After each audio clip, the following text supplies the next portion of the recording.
I think he's logging on. Oh, he's connecting, he said.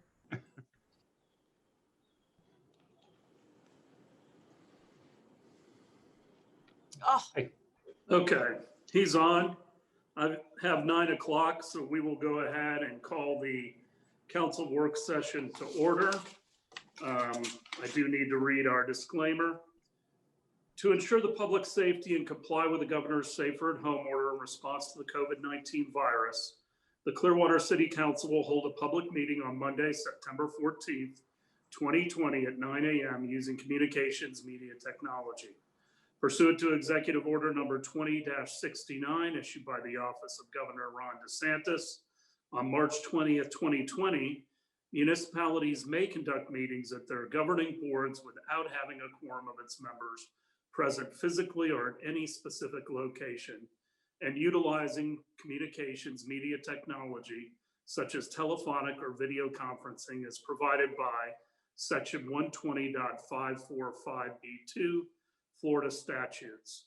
The meeting will be held through the Zoom platform and will be broadcast live on the city's website at https://forward/government/council-meeting-streaming-videos, on Facebook at www.facebook.com/City of Clearwater, and on YouTube at www.youtube.com/myclearwater, as well as the following public access TV channels: Spectrum Channel 638, Frontier Channel 30, and WOW Channel 15. Ms. Aiken. Mayor, for the work session, we do not need to do the second half, but we will do the second half before the CRA meeting. Well, I was calling the CRA to order. Oh, I thought it was the work session. Thank you. Citizens wishing to provide comments on an agenda item are encouraged to do so in advance through written comment. The city has established the following 4 options to ensure public comment for a virtual meeting. 1, e-comments via Granicus. E-comments is integrated with the published meeting agenda. Individuals may review the agenda item details and indicate their position on the item. You will be prompted to set up a user profile to allow you to comment, which will become part of the official public record. The e-comment period is open from the time the agenda is published. Comments received during the meeting will become part of the official record if posted prior to the closing of public comment. The city clerk will read received comments into the record. 2, email. Individuals may submit written comments or videos to clearwatercra@myclearwater.com. All comments received by 5 p.m. the day before the meeting, September 13th, will become part of the official record. The city clerk will read received comments into the record. 3, call in. During the meeting, individuals will be able to call in to 562-4646 and be placed on air to speak to an individual item. 4, council chambers. Additionally, like any other council meeting, the public may provide public comment at the main library, council chambers, 100 North Osceola Avenue. Due to COVID-19, all speakers desiring to appear in person will be subject to all applicable emergency measures in place to prevent the further spread of COVID-19. Speakers who appear in person will be subject to screening for symptoms of COVID-19. Any persons exhibiting any symptoms of COVID-19 will not be permitted to enter council chambers, but will be able to participate through remote options described above. Individuals with disabilities who need reasonable accommodation to effectively participate in this meeting are asked to contact the city clerk at 727-562-4092 or rosemary.call@myclearwater.com in advance. Thank you, Ms. Aiken. All right, I would ask if there are any amendments to the minutes of the July 13th, 2020 CRA meeting. Move approval of the minutes as submitted. Second. All in favor? Aye. Aye. Opposed? Unanimous. Item 4.1. wait. I do Rosemary? have citizens to be heard regarding item not on the agenda. Okay. Are they on the phone or in chambers? A comment that was submitted electronically. Okay, thank you. A comment was submitted by Kathy Flaherty. It is my understanding that the city is currently reviewing, updating the CRA's purchasing policies. This has not been done since 2005. I think that the council should do annual reviews of purchasing and bidding policies. Okay. Thank you, Ms. Call. Item 4.1. Yes, Amanda Thompson, CRA Director. Good morning. This item is to review the CRA's draft strategy that outlines our work program from October 2020 through December 2022. I do have a short presentation to share with you. And then the action that I'm looking for today is at the end of it to answer questions, to amend as you would like to amend, or move forward with adoption at this meeting or at a future meeting. So whenever you're ready, I can share my screen. Go ahead. Just for full disclosure, you can see I'm not with everybody. I pulled my back out this weekend and am having problems even walking, but this may be a little more campy than normal because you may hear a inadvertent bark every once in a while from one of my 4 canines who protects everything. So I appreciate everyone's patience. It's yours, Amanda. Okay. Let me share here. All right, can everybody see that?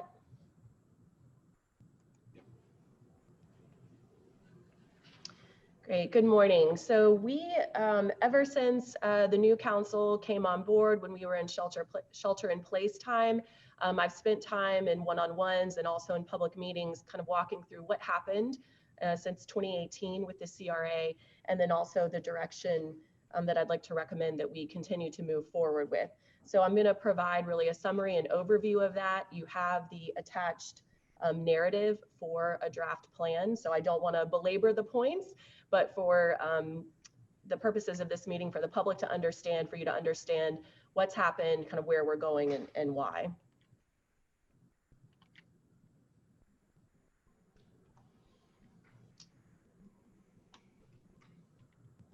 Oh,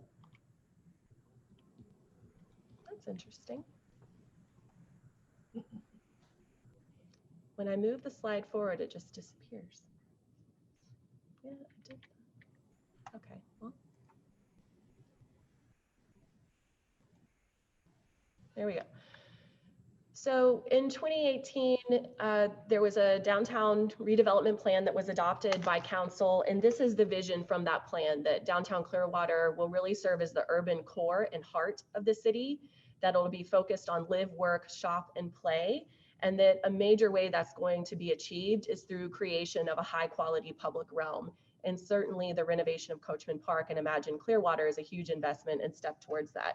So when you hear me talk about implementing the adopted vision, this is the vision that I'm referring to, the one from the downtown plan.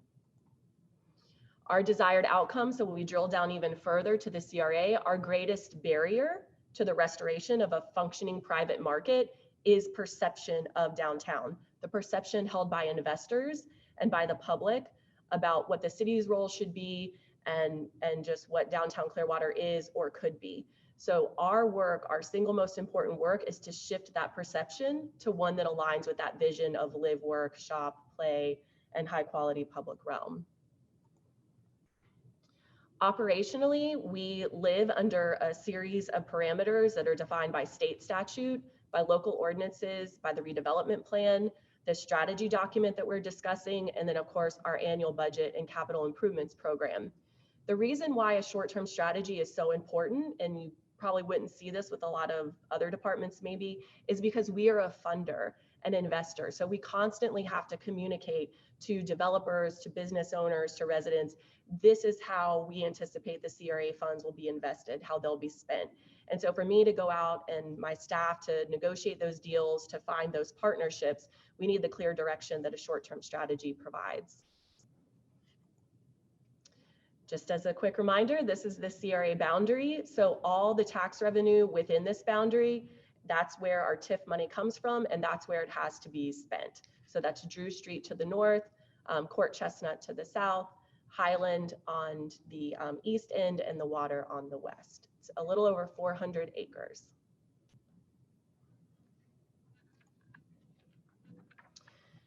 So also the framework that we work within, if you could think about this as defining the government's role, the CRA's role, is we expand and grow networks of investors.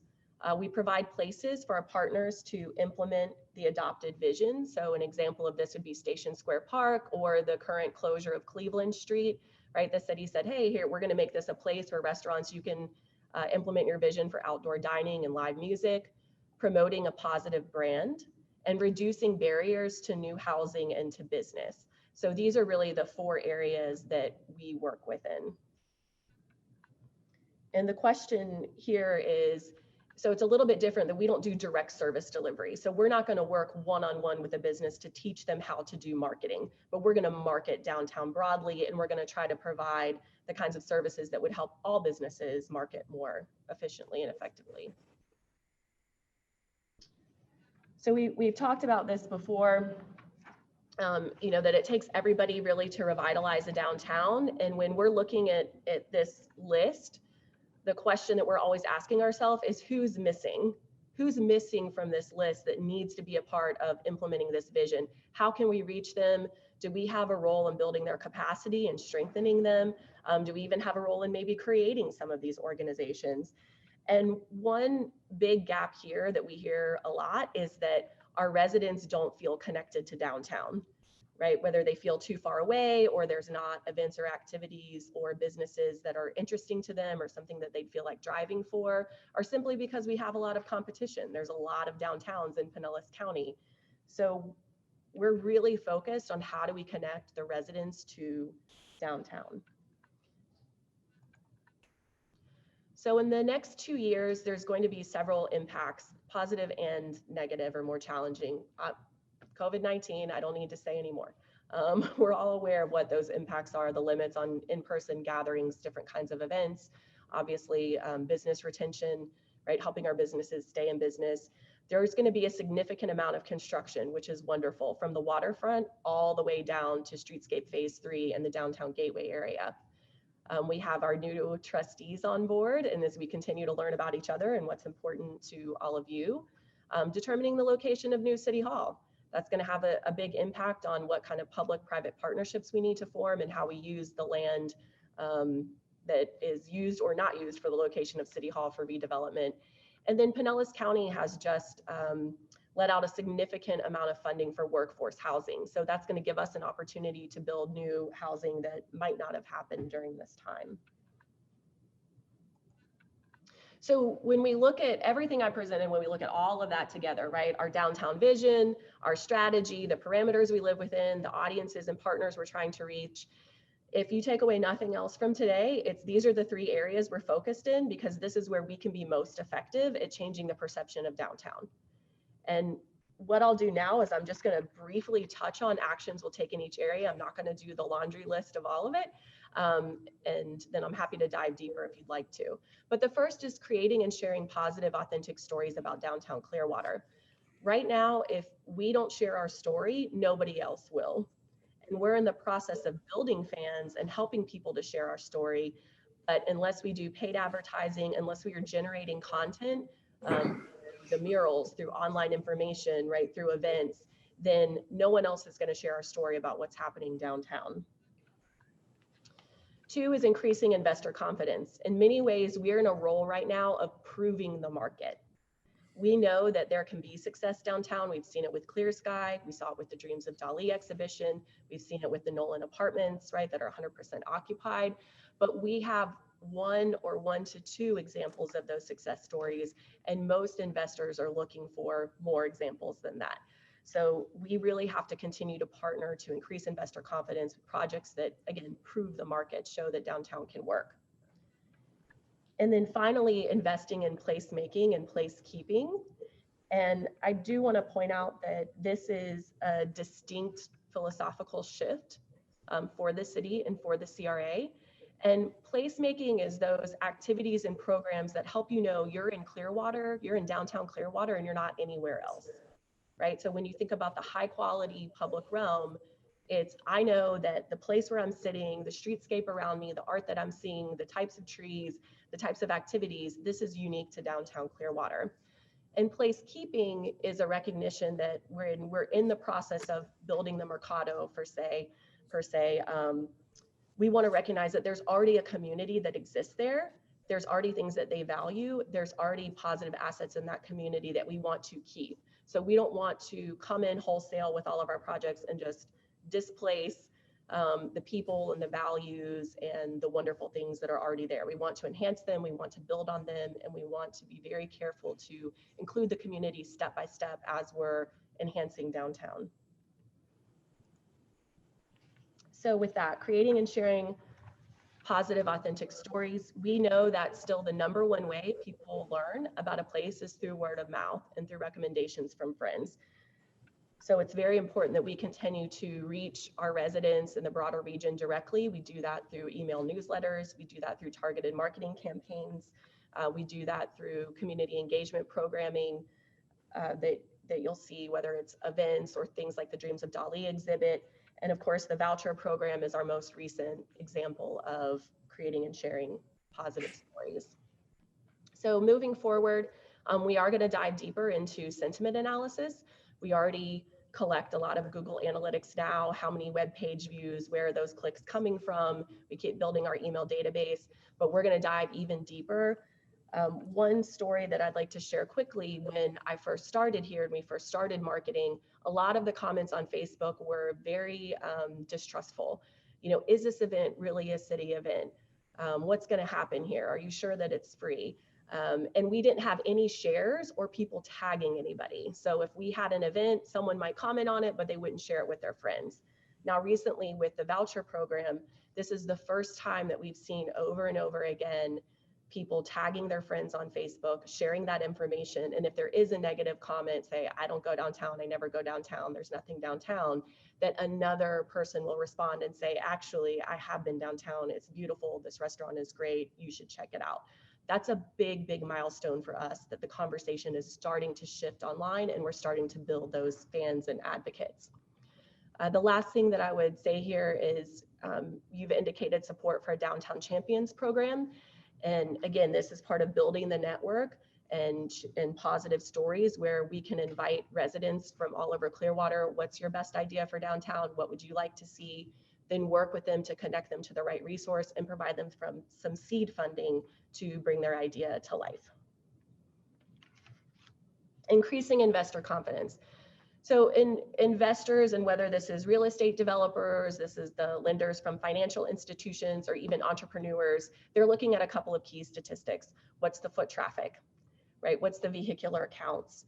And when we moved all the travel to Gulf to Bay, for us, that vehicle count isn't a really good measure anymore because there's not a lot of vehicular traffic coming up and down Cleveland Street. And then we have pedestrian, we have foot traffic, right? Mostly during events. And so then they're also looking at what's the lease rate per square foot that they can rent an apartment, or conversely that the entrepreneur would have to pay to open a business. So our numbers right now are pretty low compared to St. Pete and to Tampa. We're less expensive, but we also don't generate as much income either. So for our apartments, we're at $1.60 per square foot, somewhere between $1.60 and $1.80. And if you want market rate new construction, you need to be at $2.20 a square foot. So there's still some gaps in terms of showing that a business can be successful and you can generate the income needed to make it worth the upfront capital cost. So it's important that we keep, again, finding those investors that have more of a pioneer mindset, that they see the potential and they're not afraid to come in and maybe take a larger risk, and that we partner with them to reduce risk where we can through subsidy.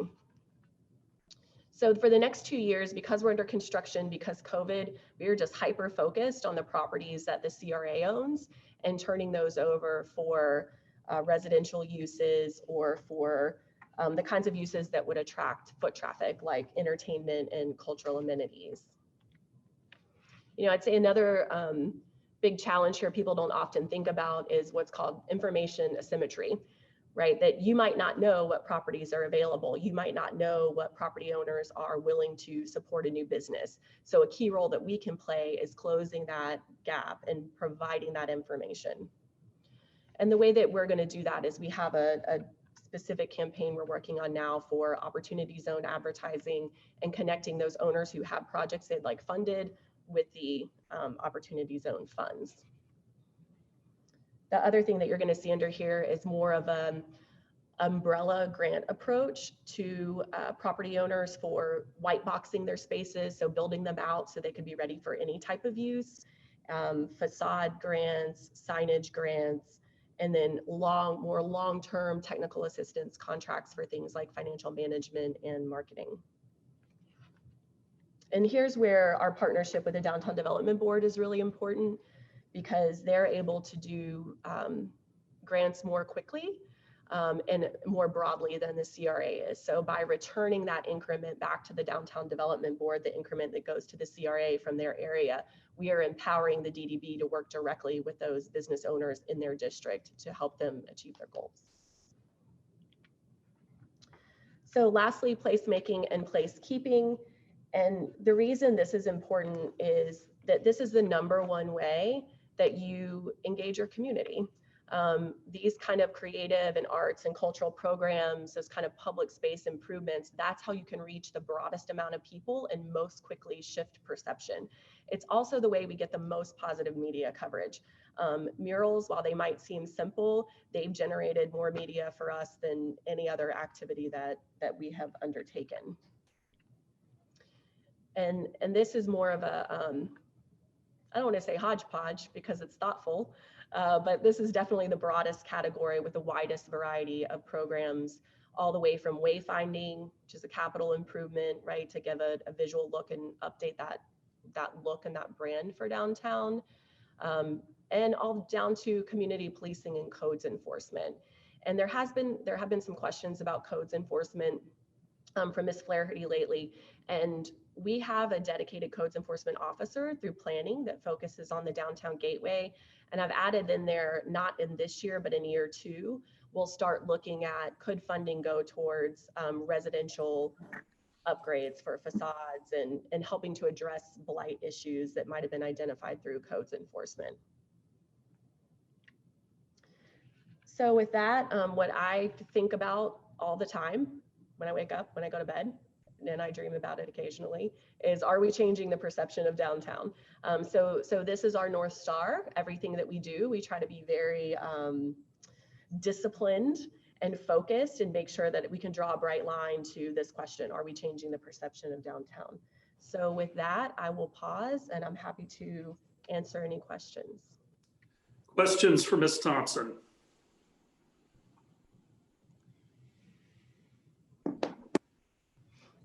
I don't have everybody up here on the same screen, so.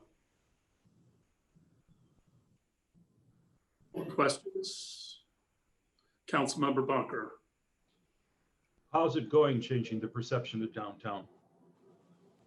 Slow but steady is what I would say.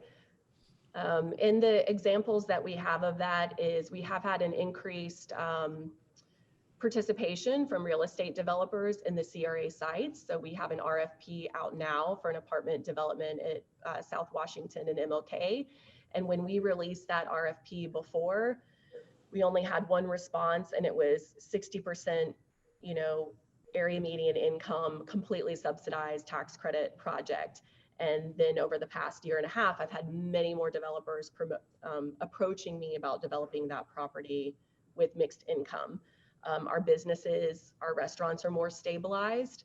And we were able to, through the food and drink grant program, actually get property owners who matched 50-50 the build out of spaces. So it's slow but steady. Vice Mayor.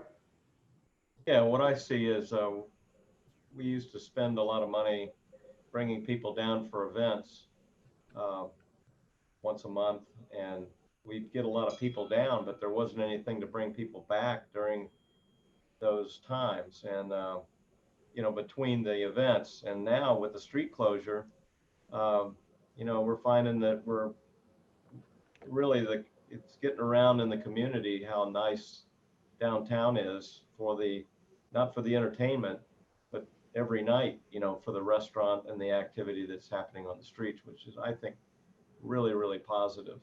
I haven't seen anything like this in all the years I've been involved. It seems to me that that's been the biggest turning point. Agreed. Amanda, a couple things. I mean, you point out the 4 main tasks or strategies for 2018. Going forward, when we do this, can we try to put some, I mean, I know we had 600 units that we were hoping to permit, you know, and 100 million in private investment, but I'd like to actually have some more numbers that we can look back at and say, we're getting close, or, you know, we didn't really quite hit the mark. So a couple other things. You talked about having a lack of confidence in the market. And I'm curious, have we done any professional surveying of Clearwater residents and surrounding towns? I mean, I think we need to define better what the market is. Who are we really appealing to? Does that go to Bel Air Bluffs, up to Dunedin, east to Safety Harbor? Define what that market is, and then do a professional survey of what people's impressions are, so that then we can go back over time and see if those opinions are changing. If the marketing that we're doing and the private sector promotion that the restaurants are doing, or the Capitol Theater, are opinions changing? Because if they aren't, Right. then we kind of need to shift our focus. So have we done professional surveys? And if so, what were kind of the borders of those? We have not done statistically significant surveys. I know the community survey that's done every other year, they had a question about downtown, which, you know, Joelle can weigh in more. What would you like to see downtown? You know, would you come downtown if A, B, C, D happened? But the CRA has not conducted one. And from what you're describing, we'd probably split that out between, you know, as you know, there's a difference between someone who's going to build an apartment complex versus someone, would I come and eat out at a restaurant? Right. So we'd probably need to divide those audiences when we're surveying of who are we really focusing on, because they're going to be looking at slightly different things. So for the investors, we've done a lot of focus groups, small focus groups, and talked to, you know, real estate brokers, but it's been a lot more one-on-one conversation. And we certainly could survey. Some of that happened through the HRNA work, but again, not a fill out a paper online form and track every year, but we can do that. Well, I mean, you know, we've budgeted a fair amount for marketing and other things, and public relations. I mean, I think one of the most important things is to figure out messaging. And if we don't figure out what we want to message because we haven't determined what people's hangups are. And I mean, I did a survey when I ran this time. We sent out to 23,000 households. I got about 3,200 back. There is a distinct pattern of what people are concerned with. Right. And so we need to somehow change that narrative with folks. And I think it is changing, as the vice mayor pointed out.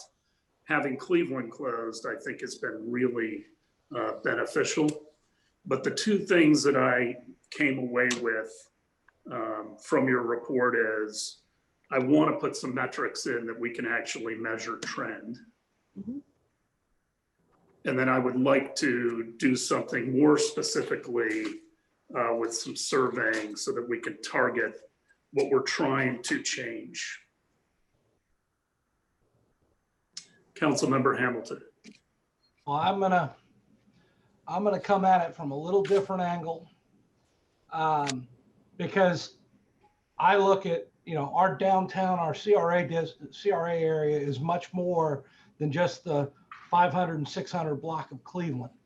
And the 600 block is awesome. The 500 block is primarily awesome. But when you extend beyond that, it gets hit and miss at best. Now, as we all know, many properties in our CRA area have changed ownership in the last couple of years. Now, me as a businessman, and I think Vice Mayor Albritton and most people that are watching, if I'm going to buy a piece of commercial property in a CRA zone, a downtown area, or anywhere, if it's a commercial piece of property, I'm not going to buy that piece of property without knowing what I want to do with it once I gain control of it. And once I gain control of it, it's going to take me a minimal amount of time to be standing in the planning department of the city of Clearwater, for example, to say, here's what I want to build. Can I get a permit? And go through the process. We're not experiencing that. People are buying commercial properties and making no effort to put something on it.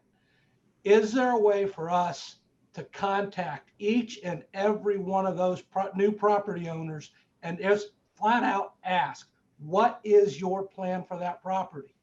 And if you have a plan, is there anything we can do to help you? And if all we get is, well, I don't really know what I want to do with it, then I want to ask the question, then why the hell did you buy it? Are you going to put it in those terms? Basically, I would. I wouldn't be afraid to put it in those terms. So, I'm talking about the elephant in the room here, folks. These are questions people want answers to. And the questions need to be asked. So we've I'm gotten all to for that doing point. that survey, Councilmember Hamilton. All right, I appreciate it. Thanks.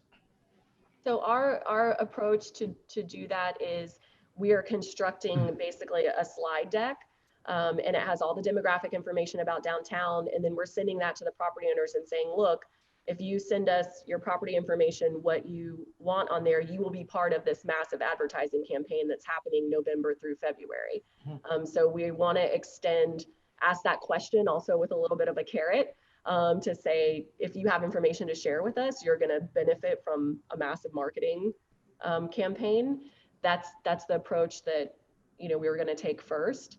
But I agree, having worked in land use for a long time, it's very frustrating when the new or old property owners don't seem to have a vision for their property or want to actually do anything. Can I ask a question about that slide deck that you just mentioned that has demographic information on it?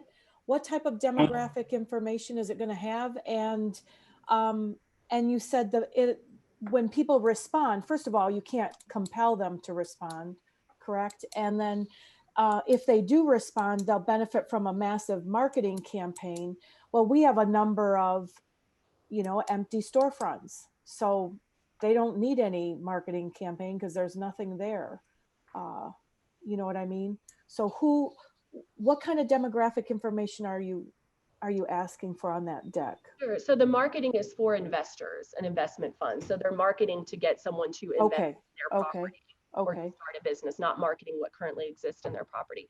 And it's a laundry list of items, that I'll email all of you, but our population, the per capita income, the education levels, the job sectors that thrive here, the kind of typical economic development information.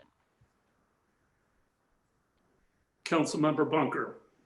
I was trying not to be the first person to say the word Scientology, but I guess I have to utter it. Because that's what Hoyt and I believe the mayor was talking about. I want to first mention something about a non-Scientologist building owner. I've been hearing stories that businesses are closing because this person is not giving any long-term lease. I've heard at least one restaurant closed because of that, and another one may be on the verge of moving. And this is a situation where that person owns property that's not being developed or even kept up to code enough that we could put something in there even if it's just an artist painting or teaching artwork. So we have to deal with that too, but specifically about Scientology, I continue to hear from people who say that they won't come downtown because of it. Ironically, last Friday, from some person who came up to my table at Downtown Pizza and said, I won't come down here because of Scientology. Well, you're here. You're here and it's fine. I would say that we should consider marketing Clearwater with Scientology in mind. There are two things that people think of when they think of Clearwater. It's the beach and it's the Church of Scientology's presence here. Now, there's a fascination with Scientology that has led to countless books, TV shows, movies. People are fascinated by it. So maybe Scientology tourism would be a way to go. I'm not saying we leap into it right now, but I think it's something to consider, the same way that Salem embraced the witch trials, or there are cities across the country that have haunted tours of supposedly, buildings that have ghosts in them. It might be possible to, with the historical society, set up, the history of Scientology coming into Clearwater, trying to take over with Project Normandy, and make that a draw for people to come and get a tour. Kind of like we dare you to come downtown with a guarantee that you won't be kidnapped.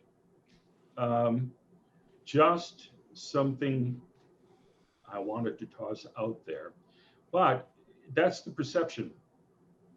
And I think we can't run from it because Scientology is still going to be here. And if they continue to do things like buy up all the properties and purposely leave them empty to sabotage the downtown redevelopment, well, unless we're going to try to seek some way to put a stop to that, I don't see how that's going to change. So I don't know if I'm ready to do Scientology tourism. I'm not that avant-garde, I guess. Are there other questions, comments? Councilmember Beckman, you're muted. And then Yeah. Mr. Okay. Thank you. I apologize for we had technical difficulties in this office as far as getting signals. But before I had to log off an iPad and log on the laptop, I had a note on, Amanda, you mentioned that there are properties that the CRA owns, and we're, looking for investors. Are we looking to sell or lease those properties, or what are our options? The CRA is looking to sell properties. Okay. They will not lease. It's a sell or nothing. We're not opposed to leasing, but the CRA technically right now will only be in existence for 13 more years. And then the county approval of the redevelopment area expires, as well as the city. And that's not to say you couldn't go and ask to extend it, all those things. But I mean, our purpose is to restore functioning of a private market. We are not here to hold and trust affordable housing. We're not here to run businesses, right? We want to get it into the hands of the private market and help them be successful. Is a list of those properties available on our website? It's not. We do have 3 of them that with a call for letters of interest right now, but there's only 5. So 5 total properties? Yeah. That are for sale? No, one's under environmental remediation. The other one is a potential site for City Hall. So we're not advertising that one right now until we know where City Hall will go. And then the remaining 3 are being advertised right now. Okay. Tell me about the one for environmental remediation. Where is that one? It's in the downtown gateway, and it's on Cleveland and San Remo, I believe it is. Or Green. It's next to the Idle Spur. Okay. Are we in the process of cleaning it up? Beckman, though, all of those properties were you know, expected to be sold. We bought the Econo Inn and the Royal Palm, which are on Cleveland, right across from Cleveland Plaza. Mhm. And we bought those because they were a nuisance property. There were police calls there for drug deals, prostitution, other things. Consolidated those two properties. The community garden is on a portion of it now. And then the properties we bought on MLK were originally brownfields. And we were also trying to consolidate those to make them a more usable parcel. But I mean, I never expected that we would own these at this point.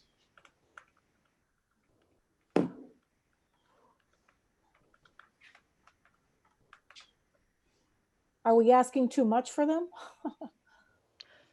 No, it's, Fortunately, there hasn't been a lot of interest, I don't think. Ms. Thompson, go ahead. yeah, no, I mean, one thing is, I think, you know, that's why the city manager, sorry, speaking for you, Mr. Horn, separated out the CRA from economic development and housing, right? Redevelopment takes a very long-term, very specific focus. So getting that time and attention from staff, getting the properties cleaned up and ready to sell, and then finally generating enough market demand, right? Enough of a brand to make it interesting for a developer to come in and build what you would like to see them build. But we are getting that interest now, and that was a big focus of mine when I started, right, is getting that going. Like, we need to sell this property. We don't want to hoard land, right? We need to get it out on the market. Mr. Horn. Yes, Mayor, Council, a quick question. I know there is continuing frustration with vacant storefront properties. We are aware of people who have acquired these properties. Is there any council interest in incentivizing those property owners to actually do something? Now, when I say incentivizing, is the council interested in any way penalizing property owners who just sit on their property and they do not develop it? I know in some cities, in certain areas, that they communicate an expectation to property owners that they are expected to develop their properties or to, you know, get business going, but I don't believe, at least our CRA trustee or even city council members, since we were in both hats, have ever really expressed a perspective on this approach. So I'm just throwing it out there. I'm not assuming anything, but I think Amanda could benefit knowing kind of how you feel about that. Ms. Aiken, can you give us some ideas on how that would be done legally? I can provide you with a memo before your next meeting. We looked at several issues relating to fines, penalties, etc. But there are some legal limitations on what we can do, and we can go over that for you before your next meeting or for your next meeting. Vice Mayor, you had your hand up. You're muted. Yeah, I think we've been frustrated a long time, not only with the new property owners, but with the old ones, not fixing their properties up and doing some, you know, rent programs that encourage turnover instead of, you know, getting somebody in there to help their business. So I would like to see something from the city attorney on what we could do to possibly remedy that situation, something that would maybe force these property owners to do something. And I'm assuming you're talking beyond code enforcement, because of course we do currently do code enforcement on the properties. No, I think we're talking beyond code enforcement. At the same time, I am very sensitive to private property rights. As is the legislature. And so am I. I'm a property rights guy. But to me, when you buy something for speculation or you sit on something in an area that has a CRA and wants development, I mean, you're hampering the development and the promotion of that area. So I think that we should be doing something to, other than just sitting and waiting, because I think they could outweight us on these things. So I'd be interested to see what we can do. Well, it's a little bit carrot and the stick, and I mean, hopefully we could use both. Councilmember Bunker?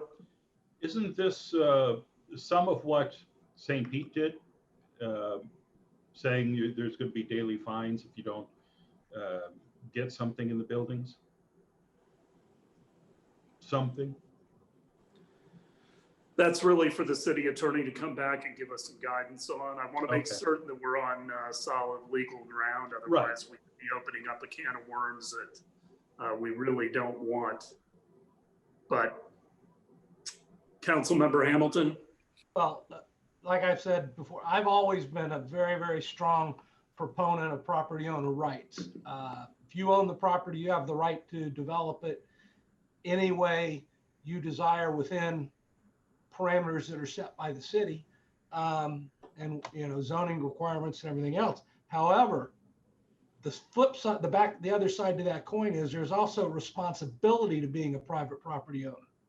And I'm willing to discuss and look into anything we can do to make property owners realize you have a right to own this property, but you also have a responsibility when you do own this property.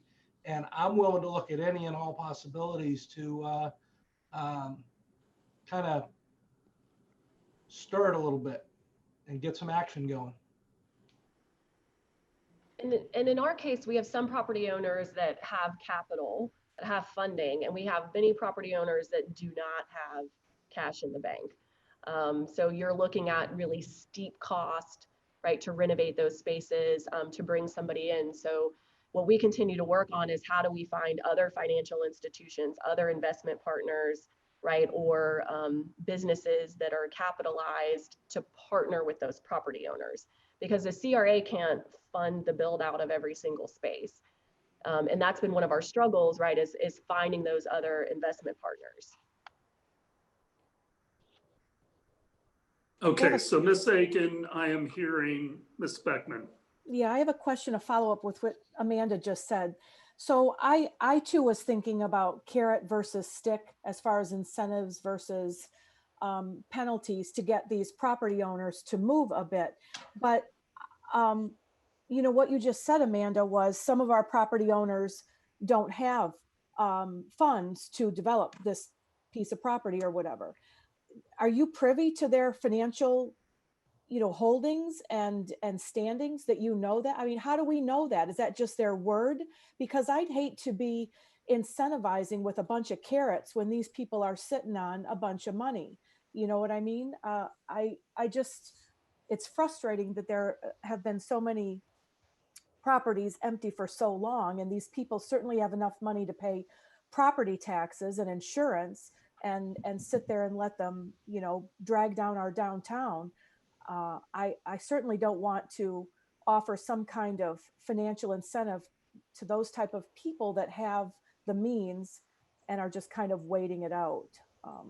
So how accurately do you know property owners' financial standings? Well, I mean, I do only know what they tell me. I haven't done, investigation. Because that's private information pretty much, isn't it? I mean. Right. And then there's also, are you dealing with kind of rational actors? Yeah. People who are behaving rationally or irrationally, because it doesn't, for property owners who continue to not invest in their property, I don't know what the rational reason for that is, other than a tax write-off, or right, they have enough money to just skate by in the minimum, and they're waiting out to pass it on to their children or to get a windfall lottery payday that they imagine in their minds. Yeah. But I see you, Councilmember Bunker. There is a philosophical, and hopefully we're going to get that work session scheduled. But something you just raised, Councilmember Beckman, I think does go to some of the philosophical discussions that we've been talking about having. And I just want to make sure people understand there can be a disconnect. You said I don't want to help people out that already have a bucket of money. Mhm. Some of those people who have a bucket of money will say the metrics for downtown do not work, as Ms. Thompson already pointed out what we need to get to for rent per square foot for a private developer to come in and expend their own money. Most of those people with bigger money are sophisticated enough to do a proper assessment of the downtown. And they may not do something until either the market can bear it or they get an incentive that gets them to the point where it's worthwhile for them to take a risk. I just want to point that out. I appreciate that. And I know we'll have a discussion later, but there is also a profit margin and what profit somebody's looking for. How big of a profit are they looking for? And, you know, that's a personal call with different individuals and stuff. Yeah. Okay, Councilmember Bunker. Well, I just wanted to point out that some of those folks who bought property on behalf of Scientology, or they're just Scientologists who bought the property, they paid 2, 3, 4 times the assessed value. So I think it'd be hard to say that they don't have any money when they can pay cash to sweep up all these properties.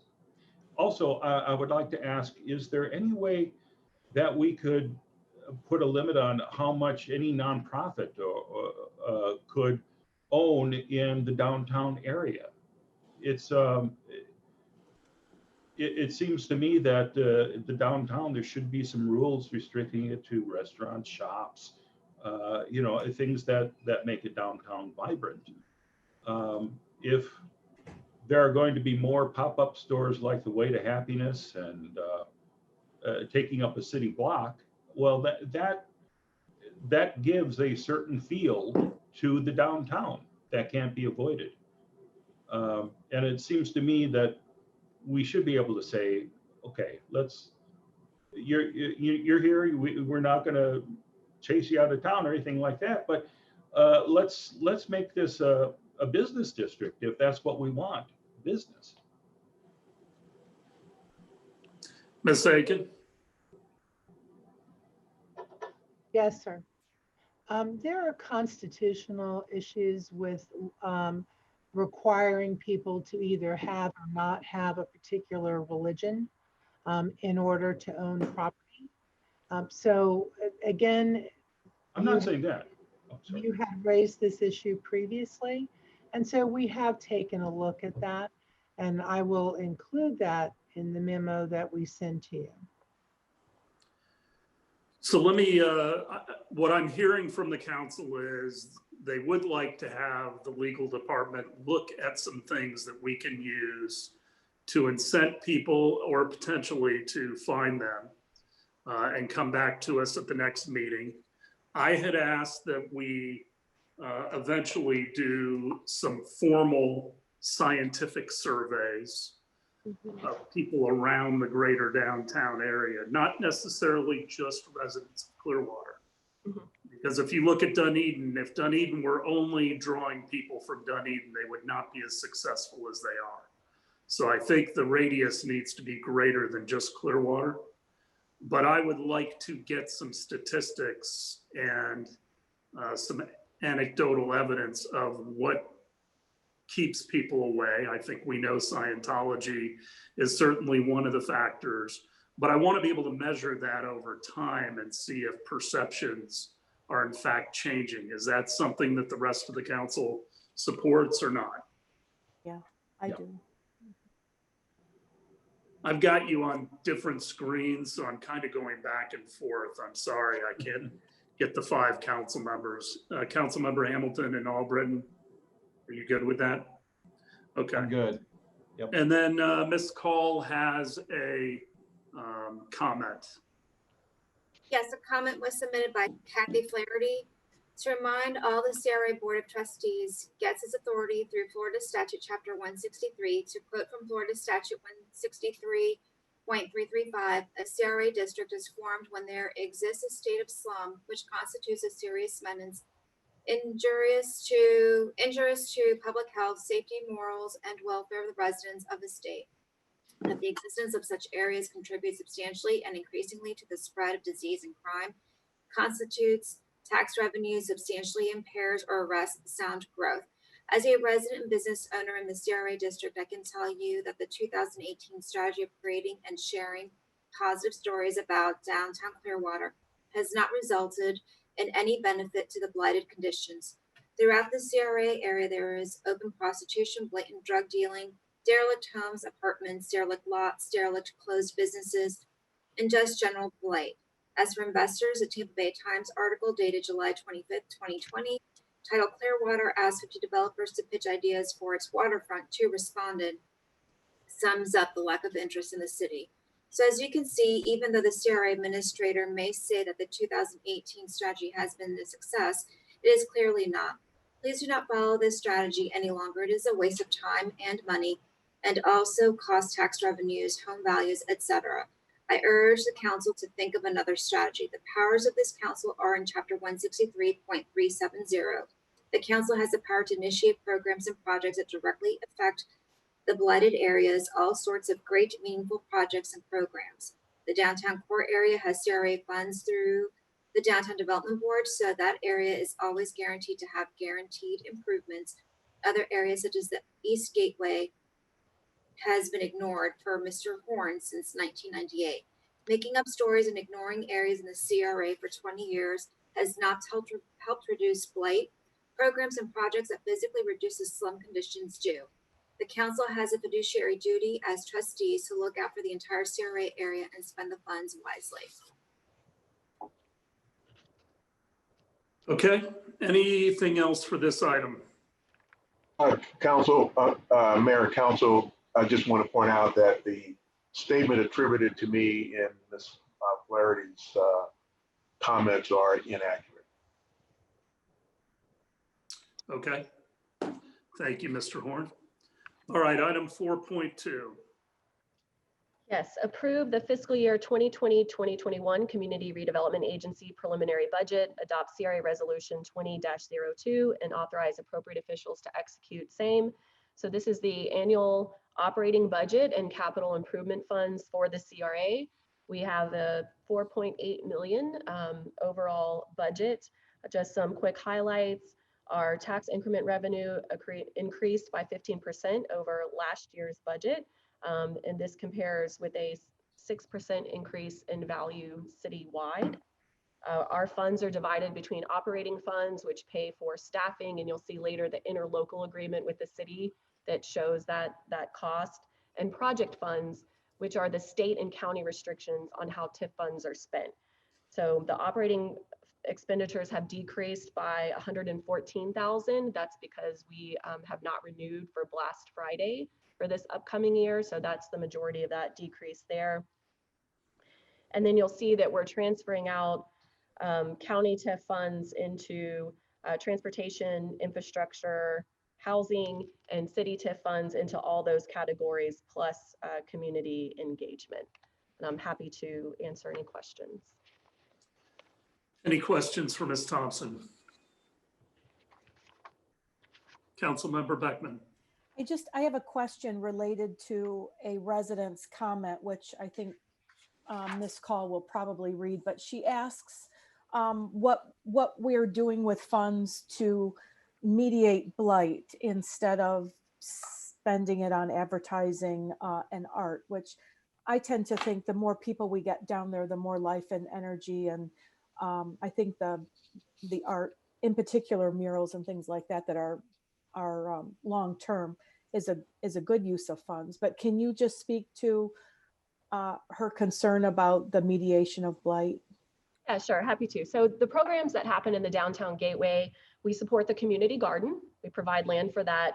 Downtown Gateway, since I came on board, was expanded for the facade program. So before they weren't eligible for facade grants, except through a very complicated process through community development block grant funding. Now we've had Philly Joe's is in downtown Gateway. They've taken advantage of the facade program. We have an application from the JB Executive Center, also on Missouri, that's just come in. The streetscape, obviously that's a $12 million project that's going to be under construction, you know, at the very end of this year, very early next. The Mercado Plaza, which is a $500,000 project. So the land acquisition and construction of the Mercado.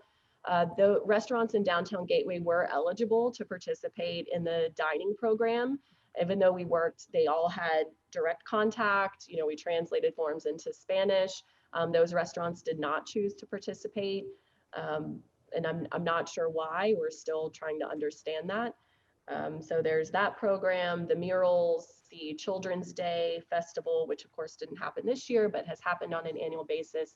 So the same programs that are available in downtown are available throughout the entire CRA. And again, this is the conversation we have every day. The work we have every day is getting those businesses and those property owners to understand what's available and how they can make change to their property. Last thing is we fund community policing. So we do have 2 additional police officers that are dedicated to the entire CRA.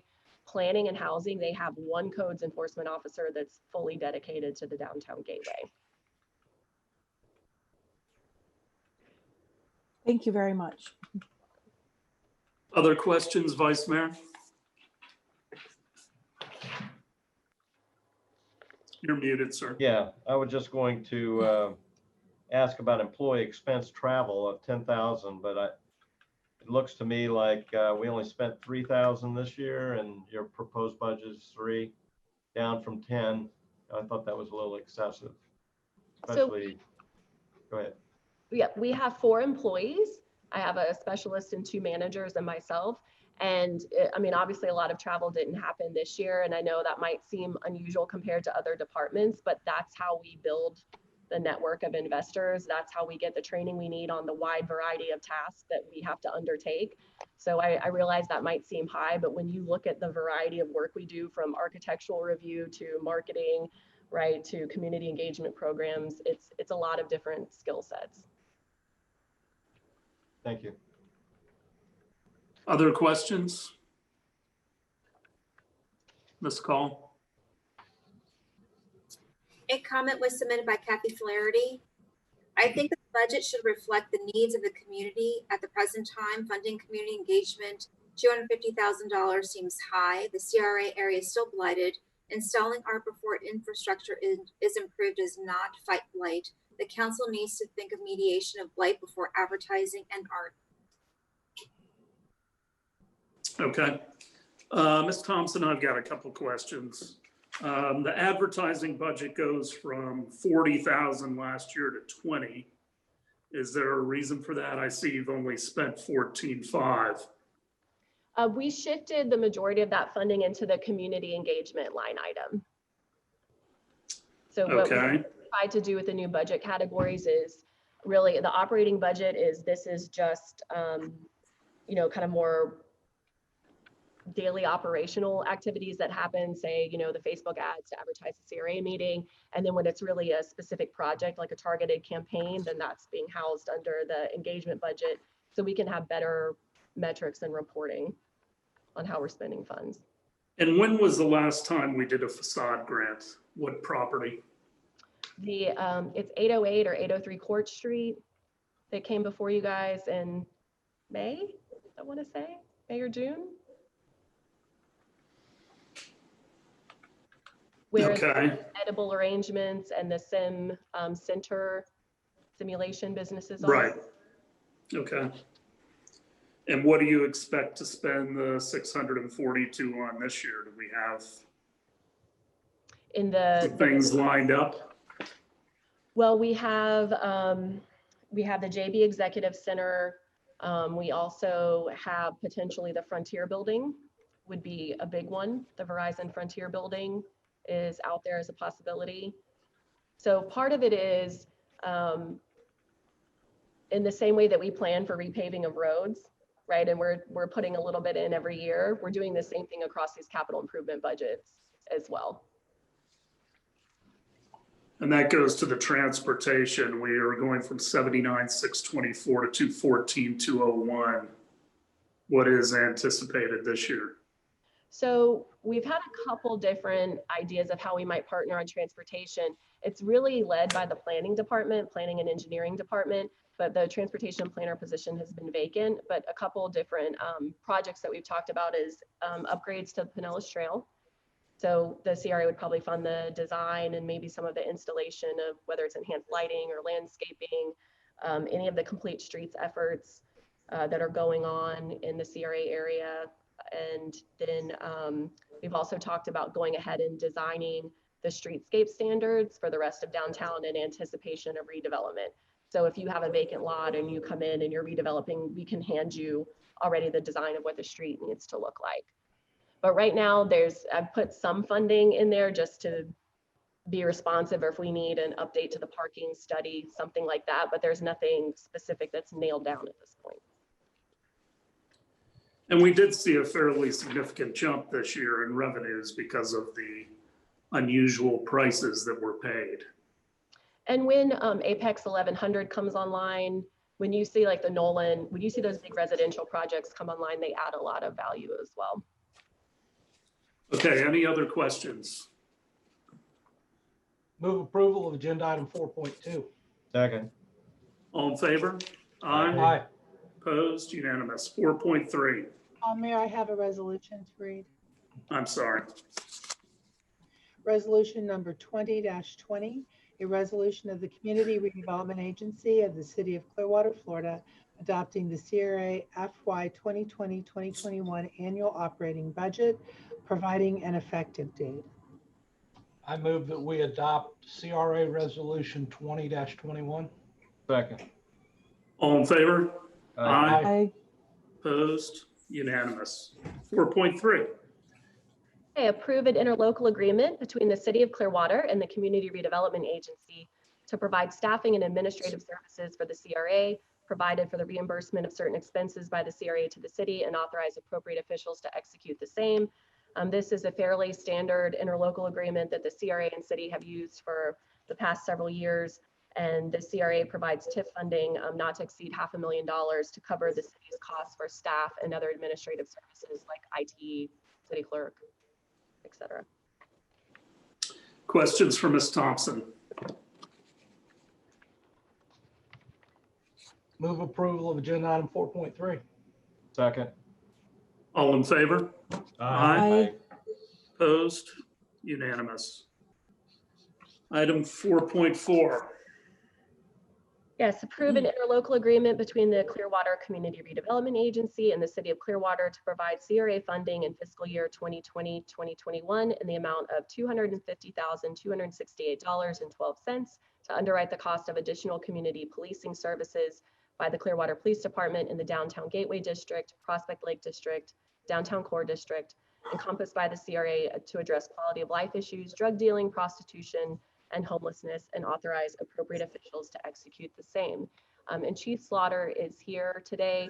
You'll see with each of these interlocals, you'll consider them with your CRA hat, and then you'll also hear them as part of City Council for the ones with City. This year, what's a little bit different is we're looking at expanding the community policing services to include an advocate, a co-responder program, and we don't have all the details figured out yet. What we know at this point is we want to try and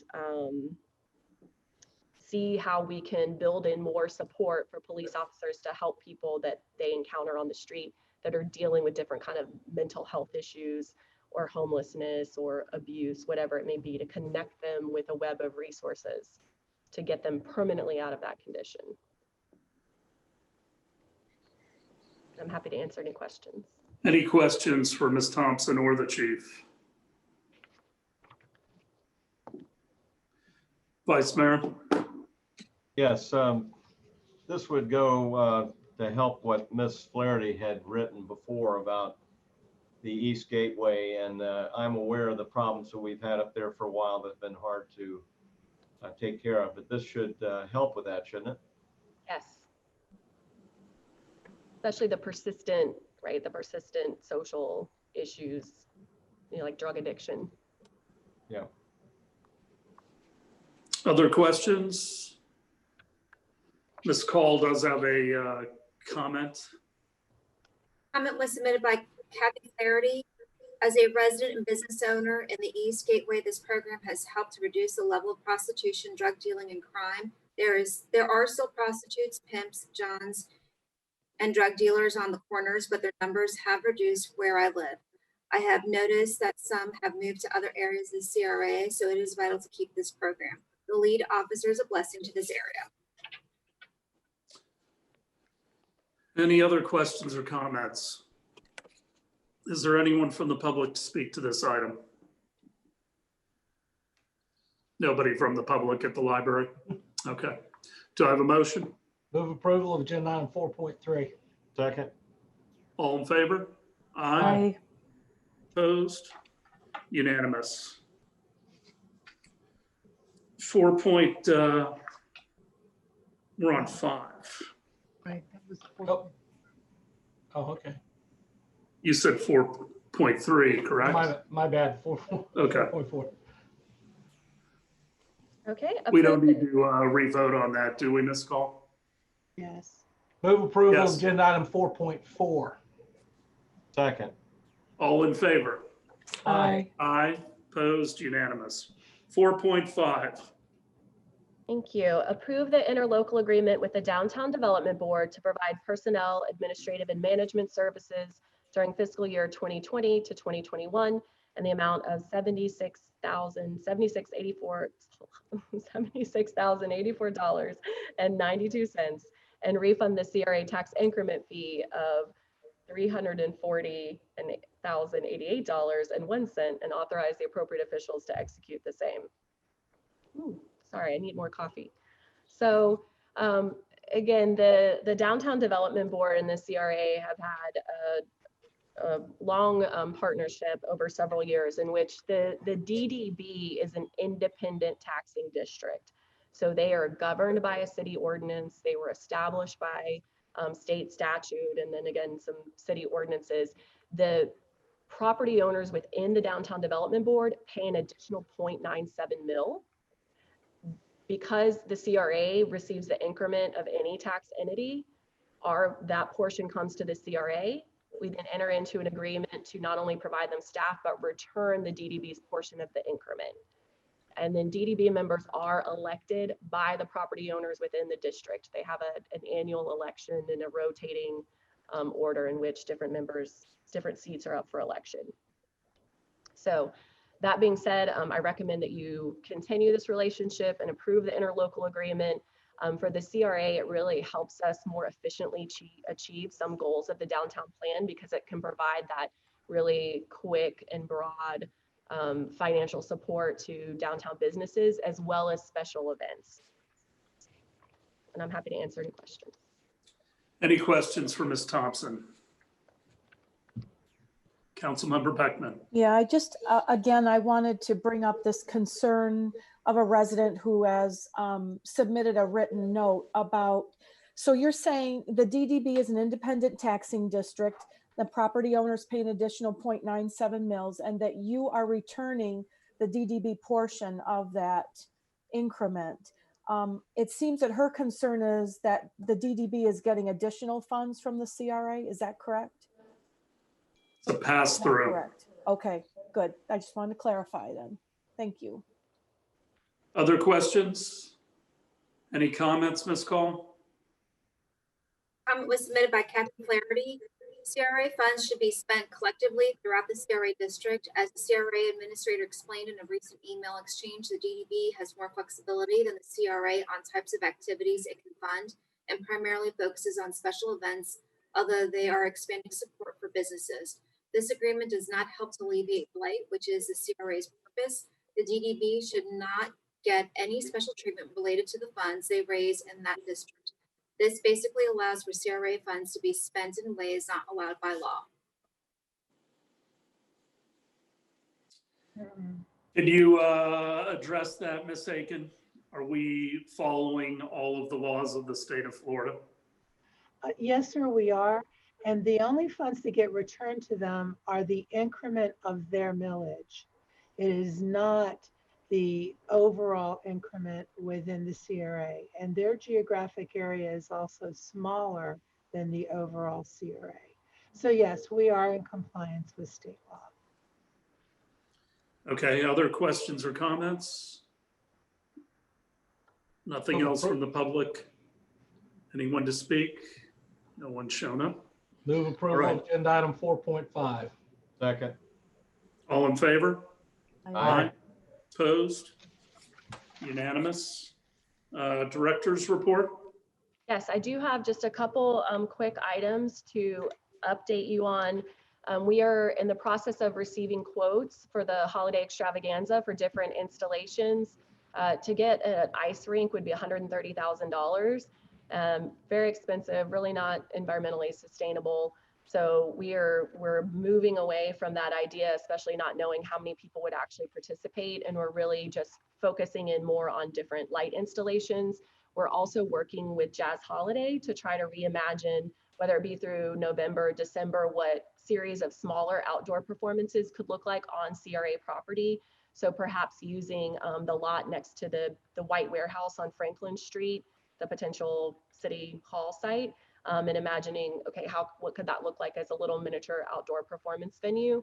So stay tuned on that, but know that we'll be coming back with purchasing request in the next month related to holiday extravaganza. I'm not giving up on the holidays. We're going to do something beautiful and fun that everyone can enjoy. So I'm very committed to that. The Downtown Development Board election is happening very soon. Ballots are being mailed out today. Right? Ballots are being mailed out today and they're due by October 13th. So we've had a lot of calls about that. We've really taken the time this year to update everybody's voter registration form. So we anticipate a lot more participation than in the past. So if you hear questions about that, just please send them to the CRA staff registration form. So we anticipate a lot more. We received 190 applicants, artists for the mural program. And we've been connecting those muralists with different neighborhoods throughout Clearwater. I've been really surprised how many people are saying, oh, I have a small wall in my front yard, or, I have this other wall that I'd like to see some art on. So that's been really nice to see the interest in that grow and that we're able to be a resource for the larger community. Two more things. I'm going to share my screen here. We received proposals for the Cleveland Street median lighting project. If you remember, there was a community group that came forward and asked for us to do projection mapping and different lighting in the median and along the streetscape in the downtown core.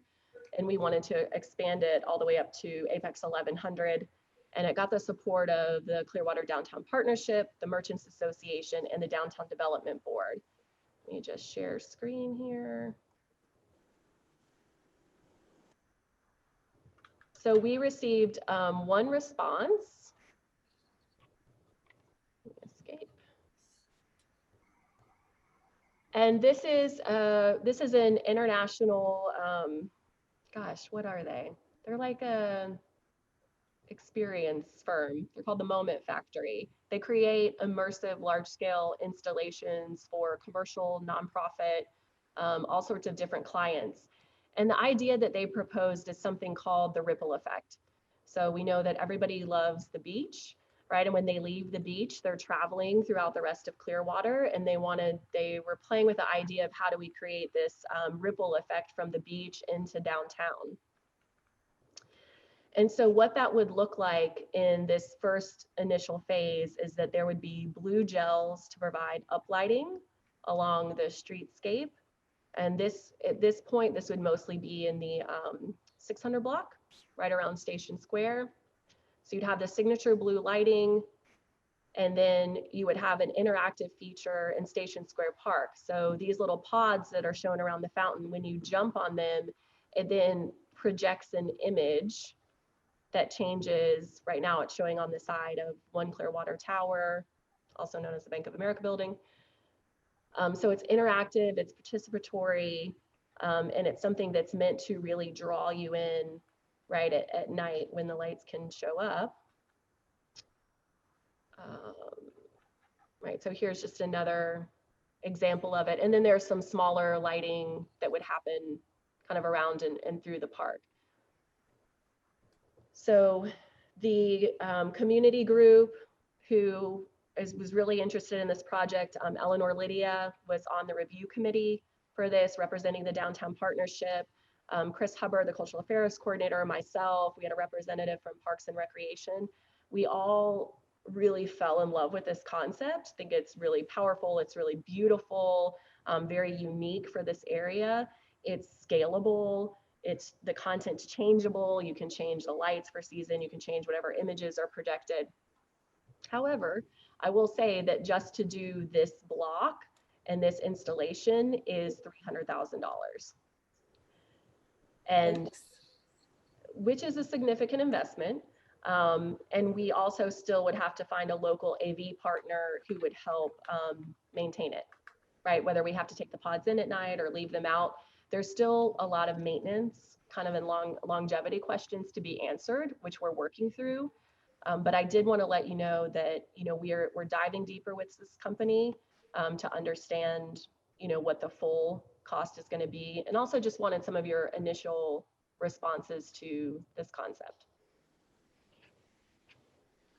I have a question, Amanda. So $300,000 seems like a chunk of money, but how long would the lighting go on? Would it be like 2 months or? Oh, this would be ours. We buy it. Oh, we purchase it. Yep. We would own this. You can think of it as an enhancement to the streetscape in the same way when we build the sidewalk and put in the trees and all those other lightings, this is part of that.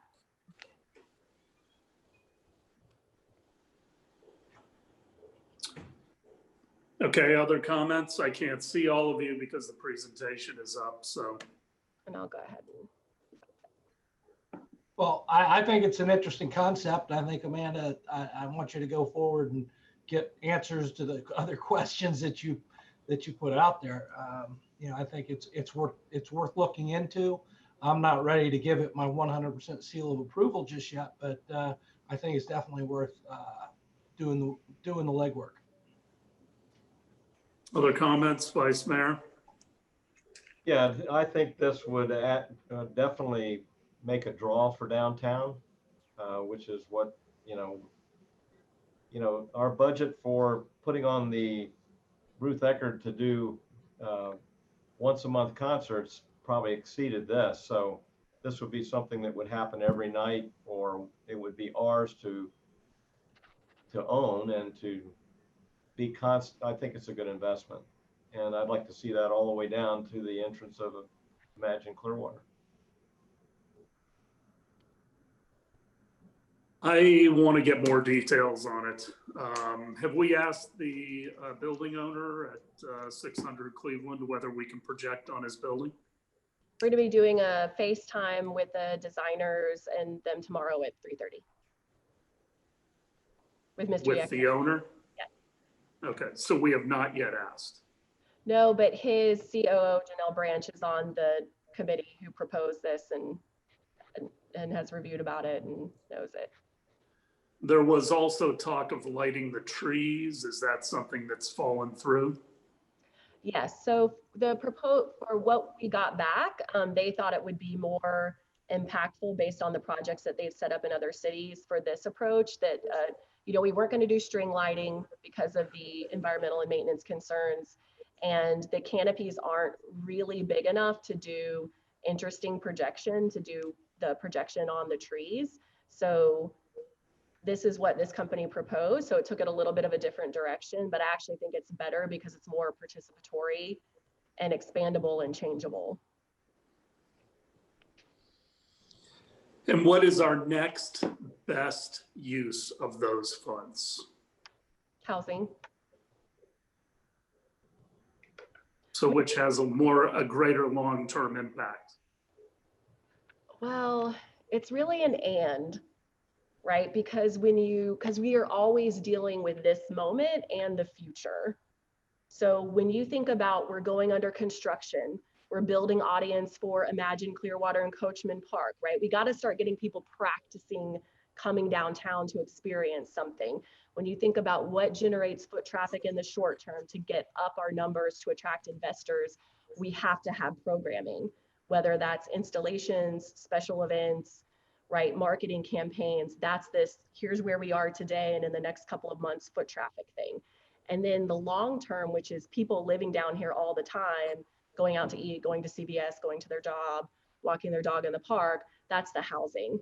So there is no world in which we only do one or the other, because that doesn't work. So what I would say is this project falls into a category of, you know, if you really want to know, okay, what's the trade-off? The trade-off is, do we spend money on this interactive installation, or would we give that money immediately to white box one space or two spaces in downtown to say, we're going to get you an ADA bathroom and we're going to bring your electricity up to code. And so it's the trade-off of what would those two renovated spaces do versus this immersive interactive installation. Okay, any other council comments? Councilmember Beckman? Well, maybe when we think about this too, you know, in light of COVID, in light of projected numbers increasing this fall, or all those unknowns this fall and winter, to have something where people can congregate a bit outside, probably more safely than inside, and wanting to do something. You know, we don't have a traditional jazz holiday and all that. I mean, I can see the value in it, especially if we own it. You know, it like the mayor is. We need more numbers, especially on maintenance cost and operational cost and all that stuff of bringing it in and taking it back out and all that. But I agree that we've got to get people downtown and outside and give them a reason to come. And the interactive part is kind of nice. Councilmember Bunker?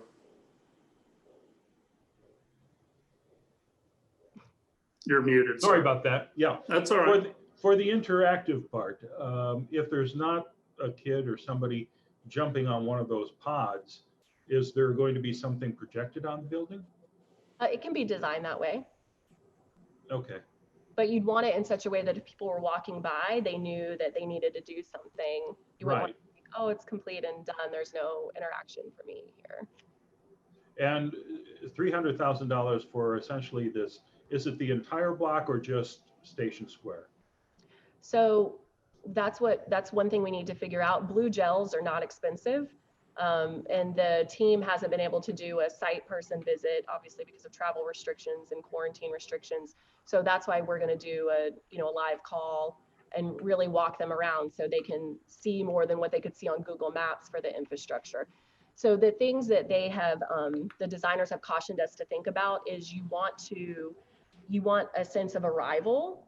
So in terms of how it spreads out down the block, you don't want it to get diminished, right? You want people to have clues and they're kind of led towards it. And then, you see, the big impactful experience. There are two things that I really love about this that were completely new thoughts is I think it's the most authentic way I've seen the love for the beach integrated into downtown. Instead of two different things, it's really celebrating what people love about Clearwater, but in a way that's a little bit different, a little twist for downtown. It's not like downtown's trying to be the beach, right? But it's the thing that we love about the beautiful, amazing beach is rippling over into downtown. There's also a lot of points where businesses can take their own spin on it with the blue lights, right? They could have blue lights in their displays, right? They can play off that color blue in some way. So it's, what this firm is really good at is building that brand and that visual identity. That's what they've done in other places and kind of expanding it and growing it in a place over time. And they do have like metrics to show the support and, attendance and those kind of numbers. So I think, obviously I'm still new to Clearwater, but I think this is a really compelling and inclusive idea. But if we want the ripple to go all the way down Cleveland, do we have any estimate of what that entire project would cost? that's what we're getting more information on. Okay. Because ultimately you're going to have the bridge lit, Mhm. right? So I mean, there can be a whole visual identity, right, that goes from the bridge all the way down Cleveland. And I mean, I'm really excited if they pass this isn't, you know, a crazy amount of money test this week, right? My kind of internal litmus, I would never ask council for this test. Then, I mean, we're going to set up a time for you to meet with the designers so you can see what they've done in other places and how this could be scaled up or scaled down and evolve and change. It's a very iterative process, right? Because it's specially made for here. It's not just picking up something that happened somewhere else and dropping it here. Can we get a list of some of the other cities where they've incorporated this so we can reach out to their leadership and see if they are pleased with the final product? Absolutely. Okay, anything else on this, Ms. Thompson? Not on this. The last item that I had for you all was that the city manager and city attorney have asked me to bring up if you want to consider having CRA meetings at a different time. I do my best to be concise, but we do have a lot of work to do. So we just wanted to throw that out there that if you're fine with them happening before work sessions, we can continue on that path. If you feel like you would like for it to have a different time, you know, we can also explore that. What's everyone's pleasure? I'd just as soon keep them at the same time. I'm fine. This CRA meeting today is a little longer than it normally takes, but I'm fine with keeping it where it is. Everybody else all right? I don't care. Sure. Such enthusiasm. Well, I prefer it to be on a different day so we can focus just on this, but it's not a high priority for me. It doesn't. It's okay either Vice way. Mayor? Yeah, we could keep it on the same day, but I think when the downtown does start to pop, that we're going to have more things to be talking about, and maybe we can consider it at a later date. Well, it's flexible. I just don't see the necessity to pull staff together, you know, for another meeting. And it'll be nice when we're back in the library. Mr. Horn? Mayor, the reason why Pam and I discussed this and are making this recommendation partly is because, for example, yes, we're already an hour and a half into the work session. Number two, I'm not sure you all can control each other. You know, when you all want to make some meaningful points in discussion, and I know it's challenging for the chair, for the mayor to kind of, you know, control things, and he's very good about giving people an opportunity to speak. He doesn't shut anybody off. And so our thinking was having it during the council week, but on a different day. At 9 o'clock, we think it's a good time. And so you'd only have, and it would only occur once a month. So you would only do it one time during a council week, once a month. And that would kind of give you some freedom, you know, to have any deep dive conversations you want to have, or if something is controversial, you know, you're able to spend the time on it without worrying about a work session. So that's the rationale behind it, but it is your call. And I just want to make sure that you know, heard that perspective. I'll do whatever everyone else wants, but at this point, you know, it's an extra 15 minutes once we do go to the council chambers again, to and from, and I would just assume keep it the way we've had it for as long as I can remember, at least, unless all the meetings start to run an hour and a half. If that's what occurs, then I can understand separating them. But as Councilmember Hamilton said, this is a little bit unusual. We did have another CRA meeting that lasted fairly long, but I want to see a little bit more of a track record. So for the time being, I'd like to keep status quo. I do understand that we have a caller on the line that wanted to talk about the CRA election.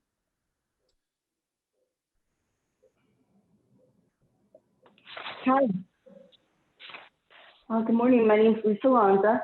And I wanted to speak to a couple of points because I wasn't able to speak to them when you were discussing them. One is about who can vote in the downtown development board election. Ms. Lanza, you're very unclear. It's almost impossible to understand what you're asking. Okay, how's this? I changed my location. This any better? A little better. Okay. Okay, so regarding the downtown development board elections, I keep hearing mixed information. I understood people that can vote in the downtown development board election or run for a seat on the downtown development board are people who either live, work, or own a property or a business in downtown. Is that correct? Ms. Thompson. So there's two different issues. To vote, to be a voter in the DDB election, you must own property. You must own property and there must be a designated voter, one per property. To serve on the DDB, to run for election, you can be a property owner, an employee, or a resident. Okay, thank you for that clarification. Another thing that I've noticed on Facebook, people are talking about the need for sidewalks and related to Dunedin. Dunedin, it appears, because I've lived here a long time and been watching, that they really focused on the local residents and the adjacent neighborhoods to the downtown and even the adjacent little city towns like Ozona or Palm Harbor, as well as Clearwater. All these residents, because of the Pinellas Trail and the accommodations that Dunedin provided from the beginning of the trail, which is bathrooms and a water fountain, that was just always turned into a destination, not just for bicycles, but also for electric carts, which the city of Dunedin made specific trails for electric carts from different neighborhoods that lead to downtown, and as well as walkers. And if you look at some of the neighborhoods, the older neighborhoods near downtown, they don't have sidewalks. And on top of it, many of the people that live downtown, they don't have, especially the elderly I'm referring to, they don't have cars and they don't have a means just to get, from their facility down to downtown. So I know the mayor was talking about, I think the city's consistently been focusing outside of Clearwater, but I think maybe you can look into this. St. Petersburg and Dunedin focus more on the residents near downtown or within the city versus looking outside of the area.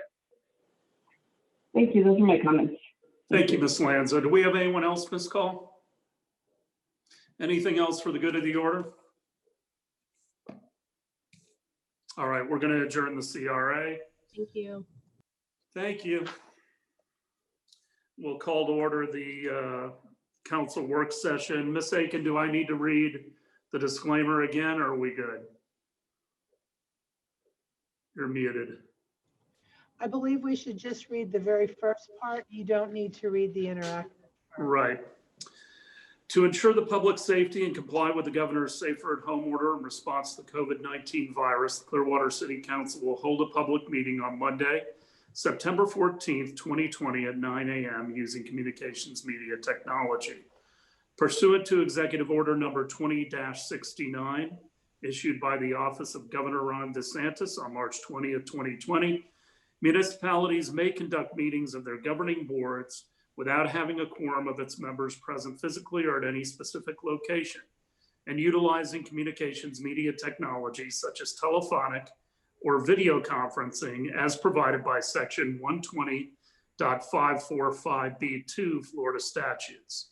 The meeting will be held through the Zoom platform and will be broadcast live on the city's website at https://www.myclearwater.com/government/council-meeting-streaming-videos. On Facebook at www.facebook.com/City of Clearwater and on YouTube at www.youtube.com/myclearwater, as well as the following public access TV channels: Spectrum 638, Frontier Channel 30, and WOW Channel 15. Individuals with disabilities who need reasonable accommodations to effectively participate in this meeting are asked to contact the city clerk at 727-562-4092 or rosemary.call@myclearwater.com in advance. And this also applies to our Thursday meeting. With that, item 2.1. Thank you, Mayor. Adopt ordinance 9407-20 on second reading, declaring the millage rate to be levied for the fiscal year beginning October 1, 2020 and ending September 30th, 2021 for operating purposes, including the funding of pensions, debt service, and road maintenance for capital improvement expenditures at 5.9550 mils. Ms. Castle. Good morning, Mayor and Council. Kayleen Castle, Budget Manager. Thursday night is the second and final public hearing to adopt the fiscal year 2020-21 budget, which will conclude the public process as required by the state's truth and millage requirements. This first agenda item is for the second reading of the millage ordinance to adopt a millage rate of 5.9550 mils, which is the same rate as the current year.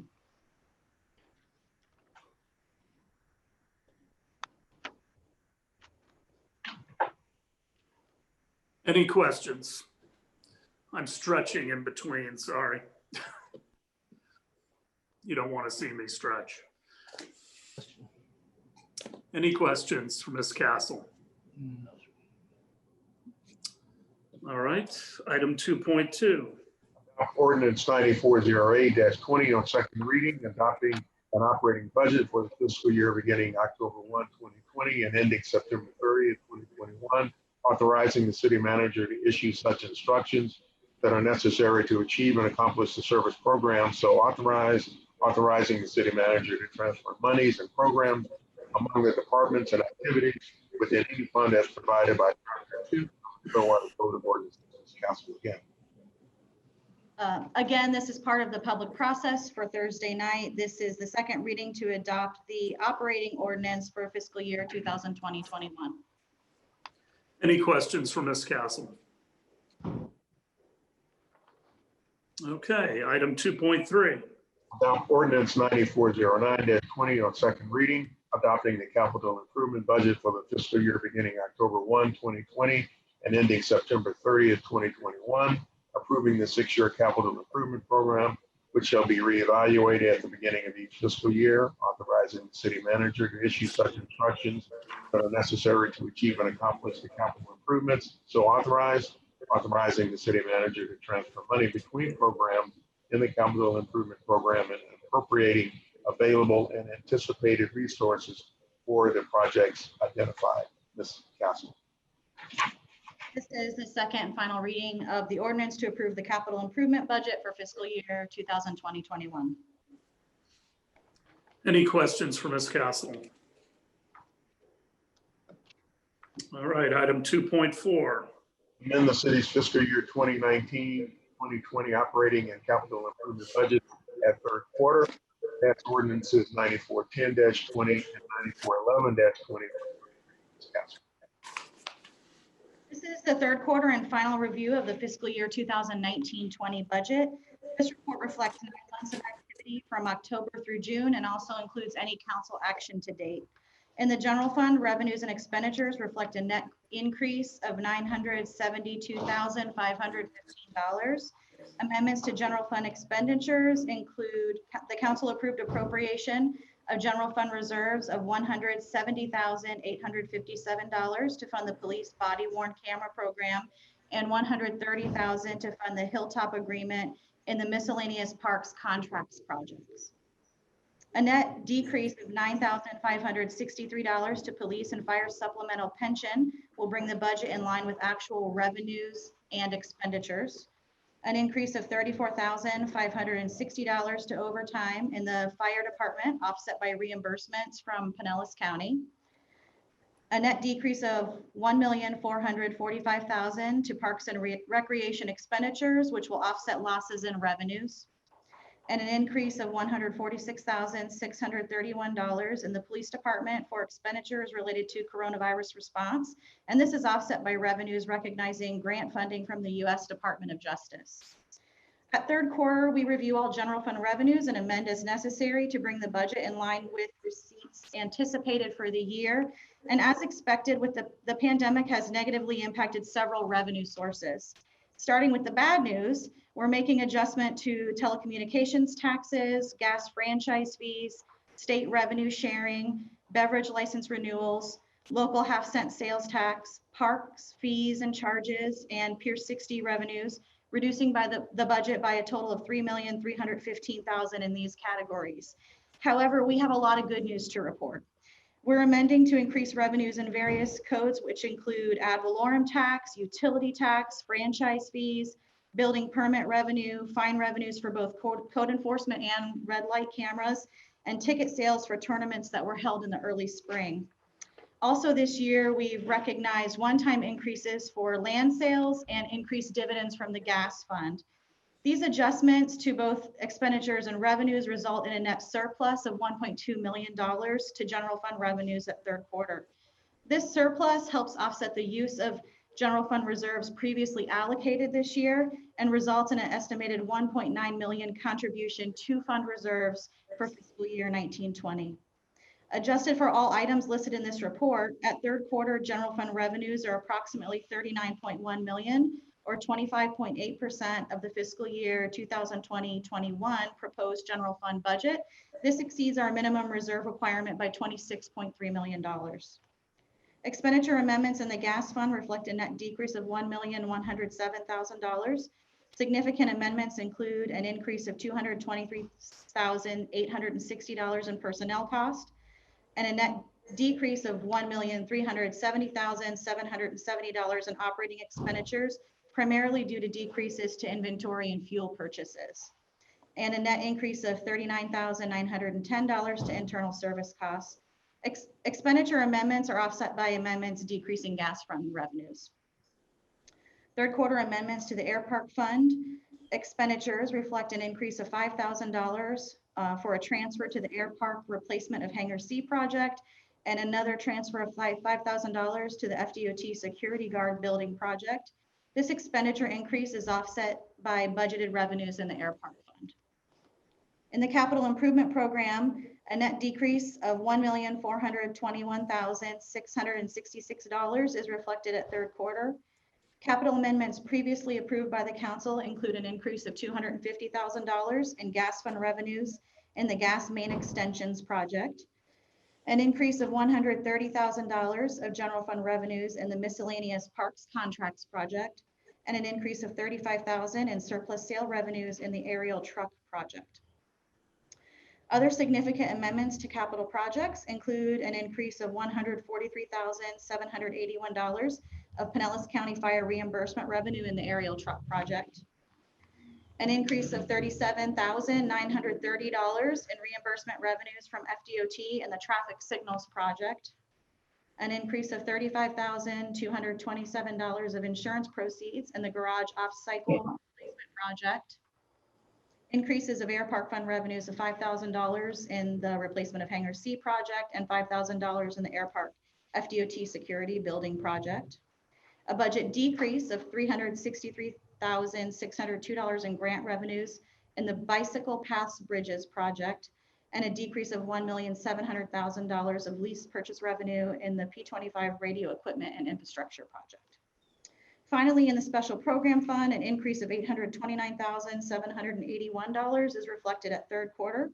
Significant amendments include the transfer of $170,857 of general fund revenues for the police body worn camera program, $82,749 in FEMA reimbursements from Hurricane Irma, $50,000 in revenue from the DDB in support of the Back to Business Grant Program, $39,500 in donation revenues to support police and library programs, $6,700 in foreclosure registry fees collected, $25,000 in revenues from special events, $252,333 in fines and court proceeds for public safety programs, the lien foreclosure program, and the tree replacement program, and $202,642 in contractual services revenue for police extra duty.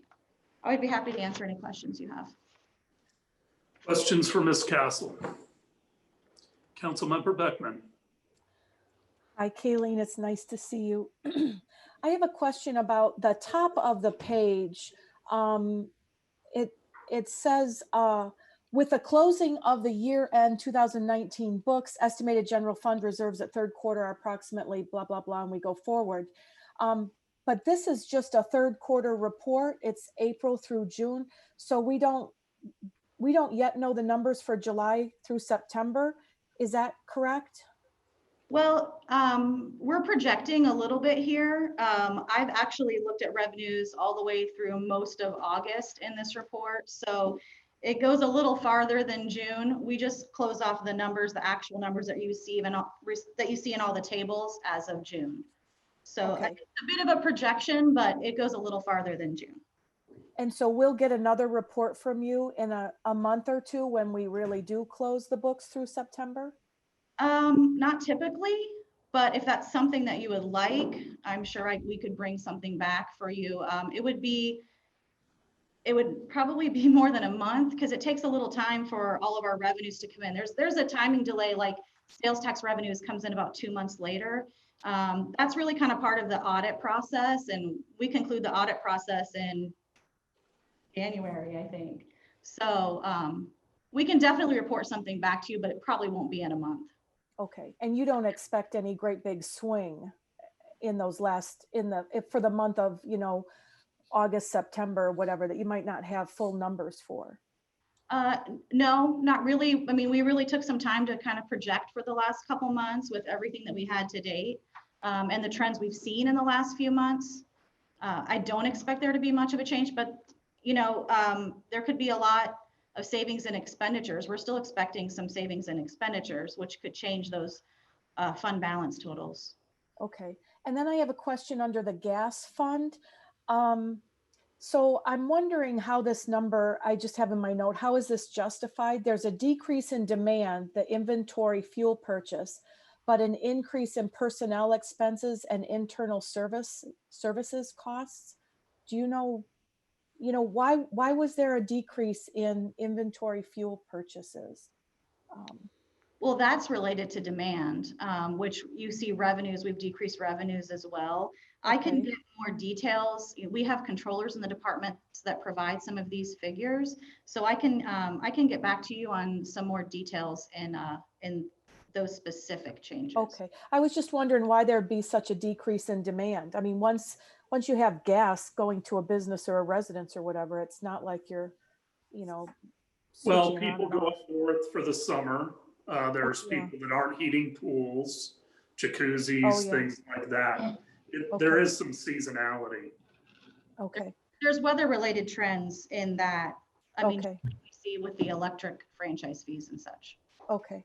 And then under the capital improvement program section, I have a note. Can you explain the decrease of $1.7 million from lease purchase revenue in P25 radio equipment and infrastructure project? That's a big chunk of money. Yes, we originally had planned to do a large purchase of new police radios in the current year, and that's been postponed based on the needs of the police department and the radios that they currently have. That will come back. We're expecting it to be not in the 21 budget, but probably the 22 budget. You'll see that again. But lease purchase revenue is, it's not real cash at this point. So we felt it was best to just pull that down and not have an inflated budget figure when we weren't going to make that purchase. Okay. Yeah, let me see. I've got, I got to look for my yellow marks on these things. I think that's good. Somebody else can go if they've got a question. Other questions? I do then on page 35, there's, you've got the City of Clearwater Special Development Fund third quarter, open space fees, an increase in open space fees to bring the budget in line with actual receipts for the year of $261,000. I don't, can you just explain to me what an open space fee is? This is an impact fee that's imposed upon development. I don't know all of the details for it. I see Pam nodding her head. I don't know if she can add anything, but we have 3 impact fees related to recreation. And again, it's imposed on development, and it's restricted revenues for use in a small geographical area for open space related expenditures. Okay. Well, I mean, there are impact fees for any development that occurs. There's a transportation impact fee, open space. The open space goes to Parks and Rec so that they can build facilities for whoever's developing in proximity to that project. Okay. I can't remember what the proximity is. Pam, do you want to elaborate? We're actually looking at revising those fees currently, and the open space fee is somewhat different than the recreation fee, the parks fee. So those are actually under review and under revision currently. And when will we see those? Micah, do you know when those will be coming forward? Oh, but I will check with Mr. Cater and see if we can get a timeline. Yeah, we have a consultant working on that, and it will be relatively soon. Okay. And then I just have again on that page, so it's page 35. So we have at the bottom under the double line, net revenue amendments of 1,140,000. And then right below that, it says no amendments are proposed to special development fund expenditures at third quarter, but it looks like all those were amendments. Am I reading it wrong? I must be. So if you can clarify that.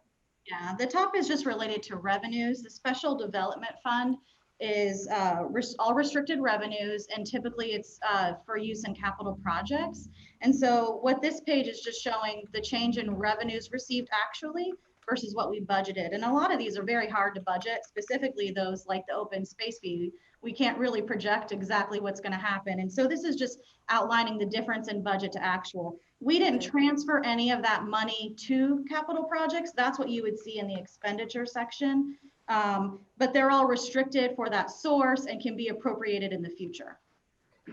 So a truing up of it, making it align. Okay, thank you. That's my last question on that 41. Other questions, comments?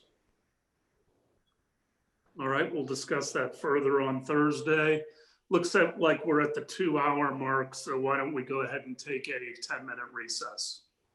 We will re-adjourn at 8 minutes after 11.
item 3.1.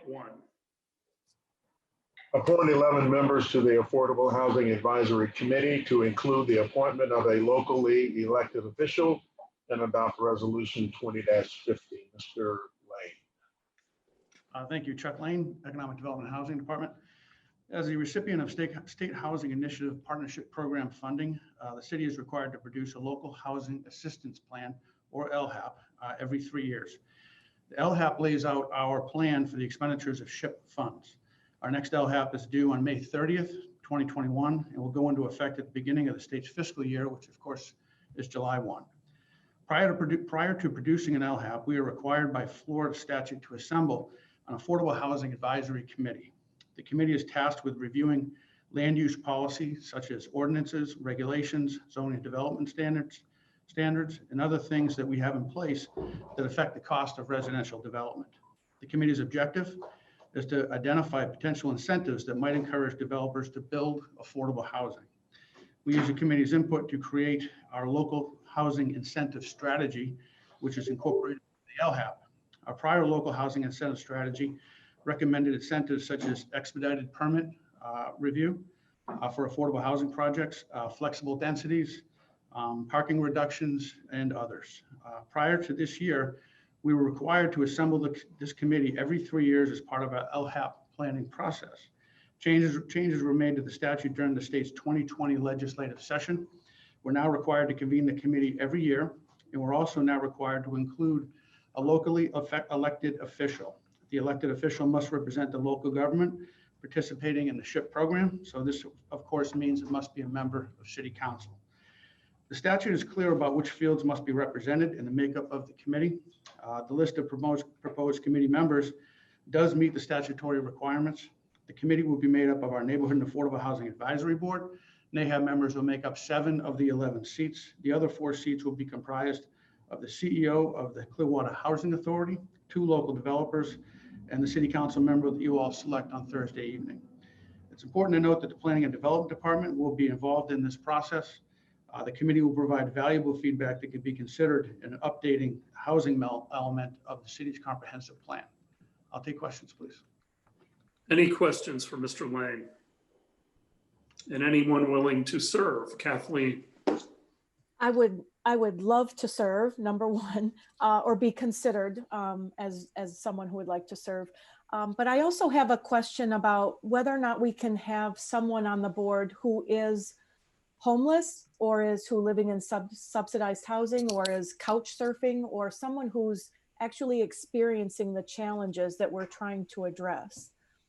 We do have a member of the board. He's actually the chair of our NAHAP that represents low-income housing people, deals with the homeless population on a regular basis. So we do have that representation.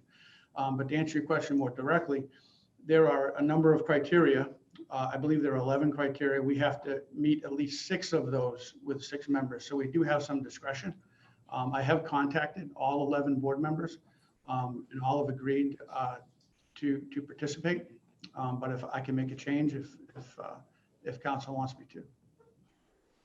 I just think, you know, when I campaign, and even now when I'm interacting with residents from a variety of income levels, when I talk with homeless people or people who are struggling to find affordable housing, you know, I have a woman who is currently couch surfing and has worked at Publix for over 7 years and can't secure enough funds to get a down payment and find housing she can afford. So this is the working poor. And I think to have their authentic voices as they are living it day to day can be valuable. So I just think it could be considered. And I know they're welcome to come to our meetings. And in fact, this woman has come to some of the NAHAB meetings and spoken. So it's, they can do that too, yeah. Councilmember Bunker. Well, if I may say, I think Council Member Beckman, that you would be a great voice for those people. So if there's one elected official to fill a slot, I think you're the one who should do it. Well, Chuck, how many times does this group meet? I believe we're going to meet 3 times between now and the end of the year. And as I mentioned in my presentation, it's now an annual requirement. And how do you communicate with those folks on when the meetings are? Via email, primarily. No, I'm just thinking practically about one of Councilmember Beckman's.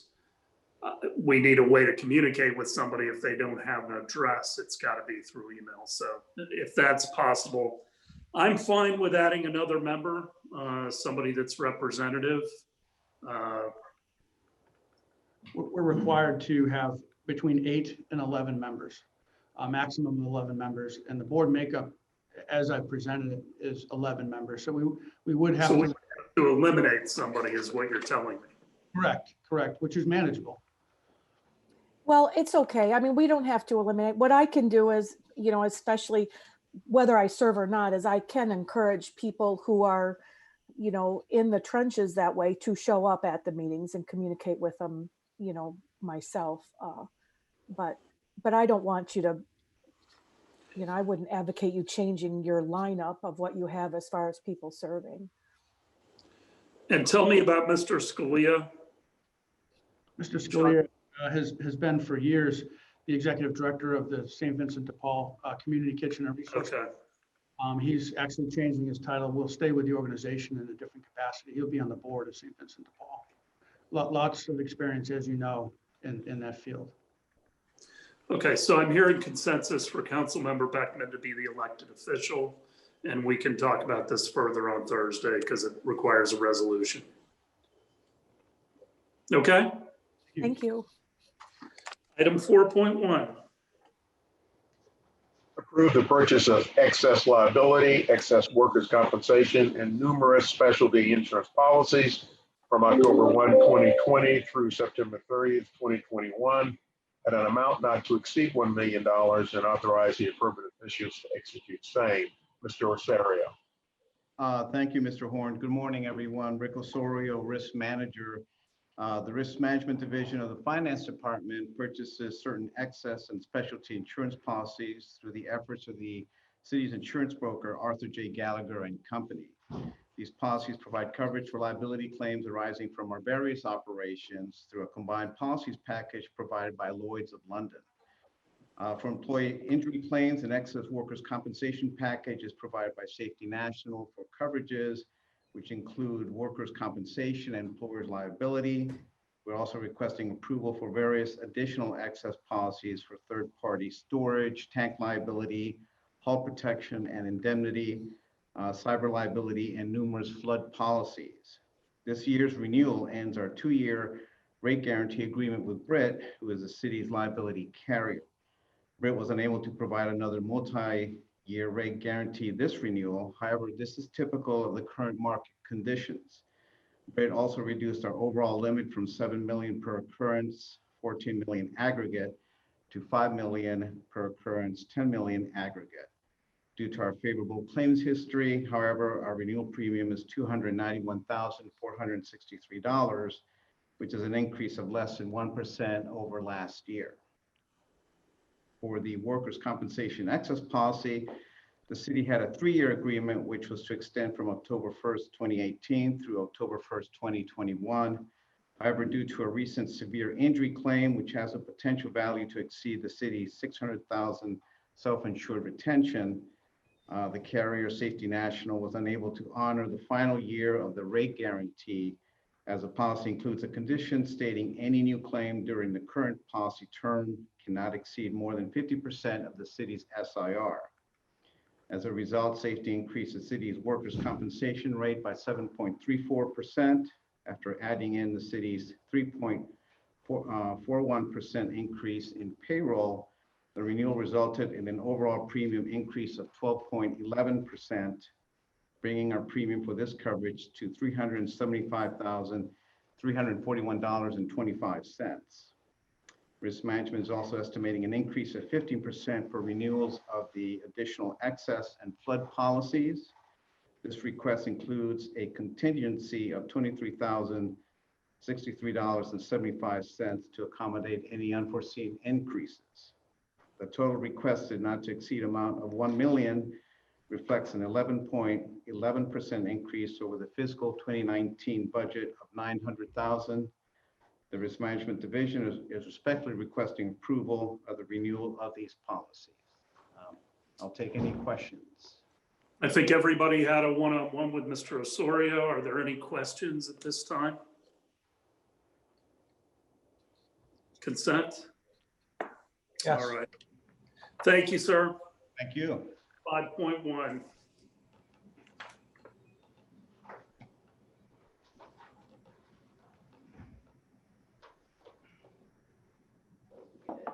Bill, you're muted. Mr. Horn.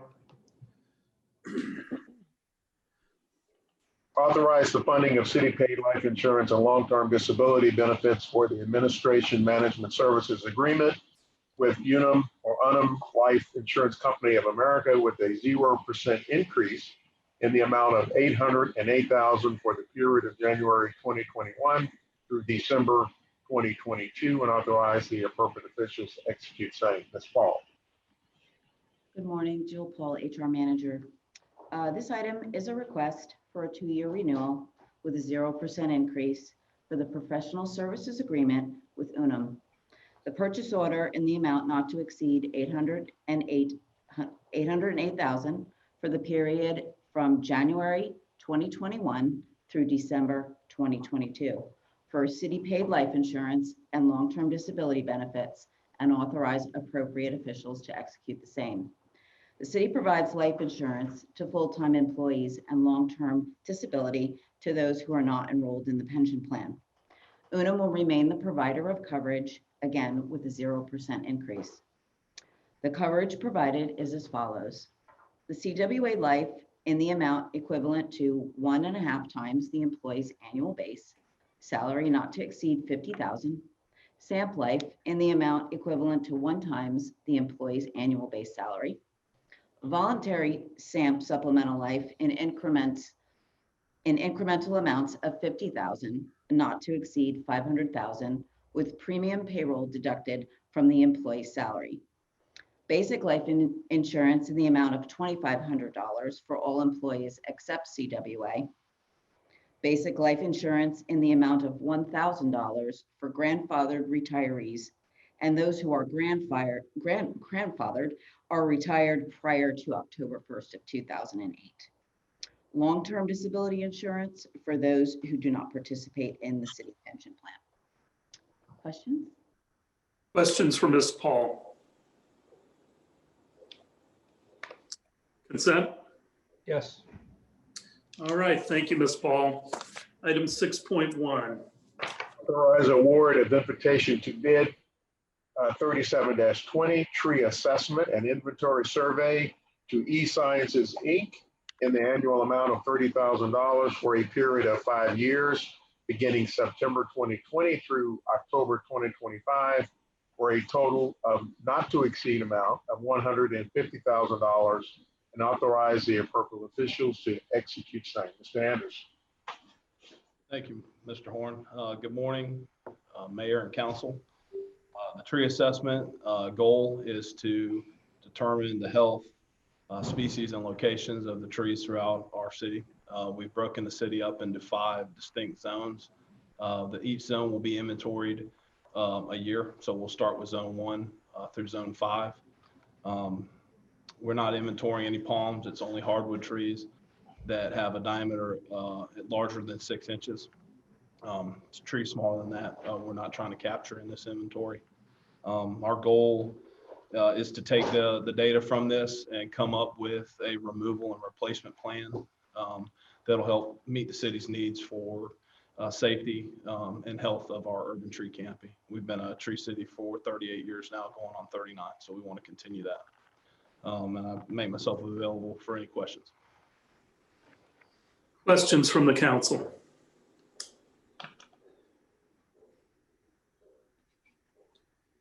I mean, this is just for the inventory. A lot of people question some of the trees throughout the city and how much maintenance is actually required. Mr. Anderson, we're proud of being a tree city. Can you just explain for those watching how much goes in just to, this is just for the inventory, but how much goes in to the city on an annual basis to make certain that trees are safe in parks and on streets. We don't just let trees go. We have to make certain that limbs aren't going to fall on people and other factors. Yes, sir. We pride ourselves in our urban forestry program we have here. We've got myself, a supervisor, and then 6 arborists. We're all certified arborists, all 8 of us.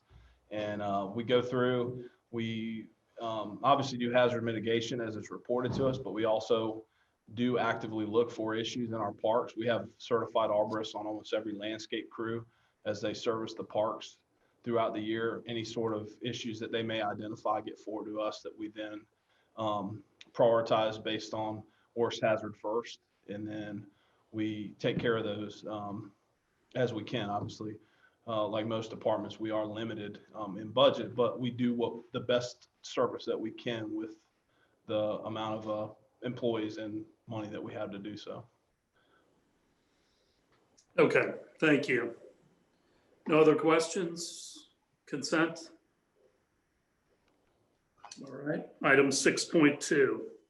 Approve a one-year agreement with Juvenile Welfare Board, JWB, and the City of Clearwater for funding youth programs, and approve a first quarter budget amendment of $394,095 in Special Program G2107, JWB Youth Programming, and authorize the appropriate officials to execute same. Ms. Clayton.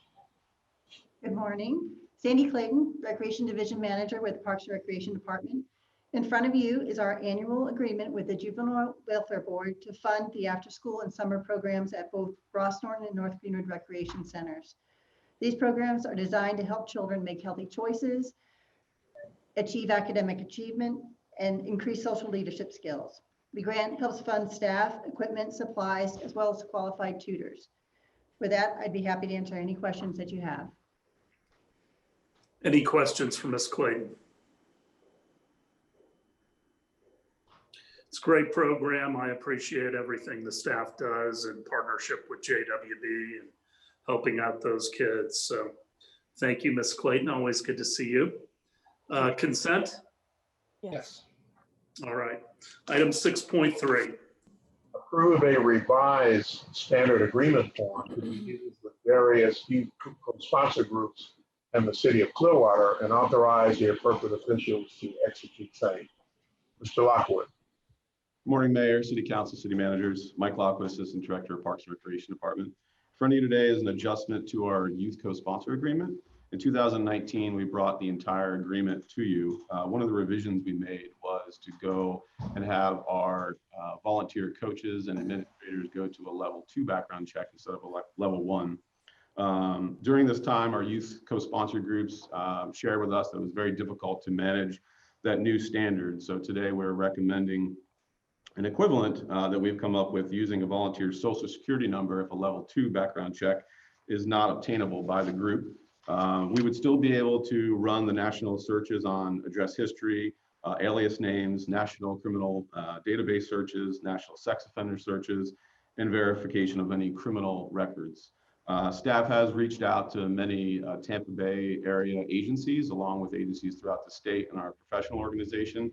And this is something that a lot of agencies are doing now, is creating this standard, working with a professional background check company to make sure that they're fulfilling and being able to provide that safe environment for the kids in their program. So with that, I'll be happy to answer any questions. Any questions for Mr. Lockwood? Councilmember Beckman. Yeah. I have a couple of questions on the document that's titled, it's the Youth Co-Sponsor Red Line document. And if we look on page 9, it says the co-sponsor group shall employ a reputable company to conduct such checks, a statement confirming the completion. I'm sorry, underneath that, it's the second paragraph on that page. The co-sponsor group shall also adopt and publish a criminal background check policy to be used for determining an individual's eligibility to coach.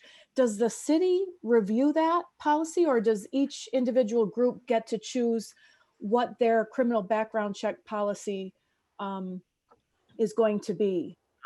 We have standards that we will share with the group that they will need to follow and make sure that those are followed. And what I was referencing earlier is we're looking for all of our groups to go out, and I think you even referenced it in your first comment, to use a professional background company that does have the resources to go through those national checks for them. And ideally, we'll be working with all our groups to actually be sharing all of that information and sharing it together.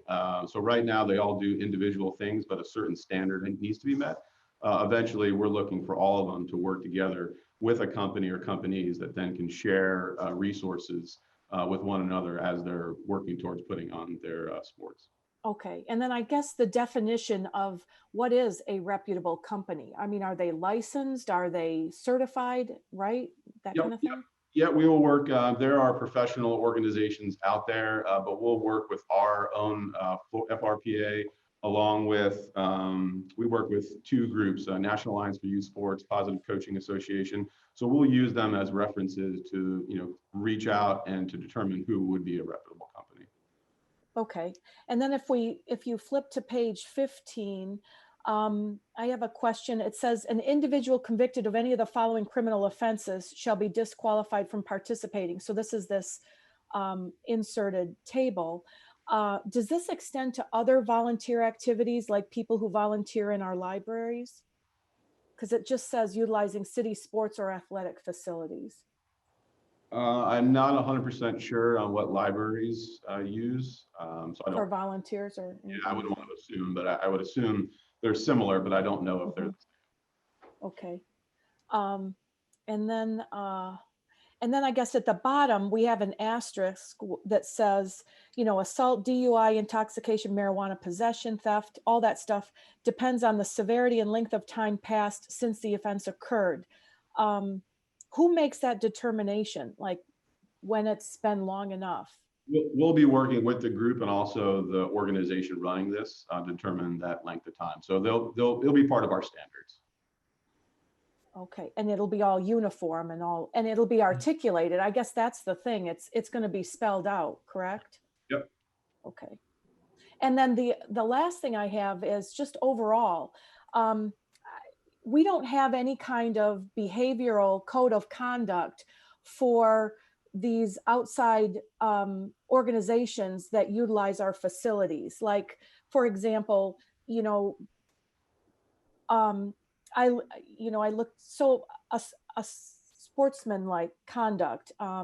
So we could have somebody who engages in threatening, abusive, insulting, vulgar, or otherwise indecent language in any park or area. I mean, do we have something like that? Because I know we had some concerns about, some coach that berated his or her athletes, in a way that made other people feel uncomfortable around them on our facilities.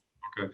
Yeah, we work with the board. So we have a meeting, I actually just had one on Thursday, but every other month we meet with our board presidents. And that information is usually shared. We'll do trainings on those calls. Right now they're Zoom calls. They used to be in person, but we'll go through some of the trainings that we require for them to be co-sponsored, and all that is addressed in those trainings.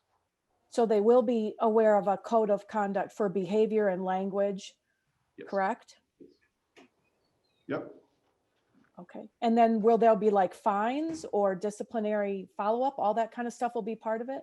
Yeah, we work with the group. A lot of our staff isn't actually on site when an incident like this could happen. So we'll work with the organization and work through any type of challenges. We've been involved in board meetings before where they've talked about the specific incident. We'll be there giving them our recommendation on how it should be handled. A lot of times we are not there for the first line of defense when this is actually occurring. It's the group itself that's there, their board members, their administrators on site. Right. Yeah. I think a lot of the points that Councilmember Beckman's making, a lot of these are internally controlled by the individual sport, like Little League Baseball. They control their coaches themselves and police them themselves, because and most organizations are very cognizant of this, because if they get the reputation of allowing coaches who do these kind of things, they're not going to be able to get kids to sign up for their program. So they kind of self-police themselves very well in most instances, but I guess we're going to have the ability to kind of be big brother if we absolutely have to. Yes, sir. Is my understanding. Well, and then I was Councilmember Beckman. referencing, yeah, I was referencing like at the Long Center, which is the huge, you know, Olympic-sized pool. And if we have residents that are using one part of the pool, and we have our lifeguards on deck, and if they're subjected to, you know, uncomfortable situations and you know, watching a coach chew out a swimmer and using any kind of profanity, or you know, it's on our property. That's, you know, I don't think our residents need to be subjected to that kind of thing. If, you know, I had kids in sports and travel teams and high end and all that stuff, I know that that stuff goes on, but you're right. When it's an internal organization, it's like, look, you signed up for this and you're paying, you're here. This is what the coaching we want. But when you're on a city facility and other city residents are around there using other parts of it, you know, they don't choose to be subjected to that. Well, the incident that you're referring to at the Long Center had been investigated by an outside organization and also us internally. And there has been a discussion. There is a certain amount of he said, she said in that particular instance that I think we were all uncomfortable with. It has been addressed, and there's basically zero tolerance regardless of situation from here on out. And I think all the parties are aware of that. So. But a written form to sign and say, look, this is the signed, these are the agreements. This is a standard of behavior. We have standards. Yes. Councilmember Bunker.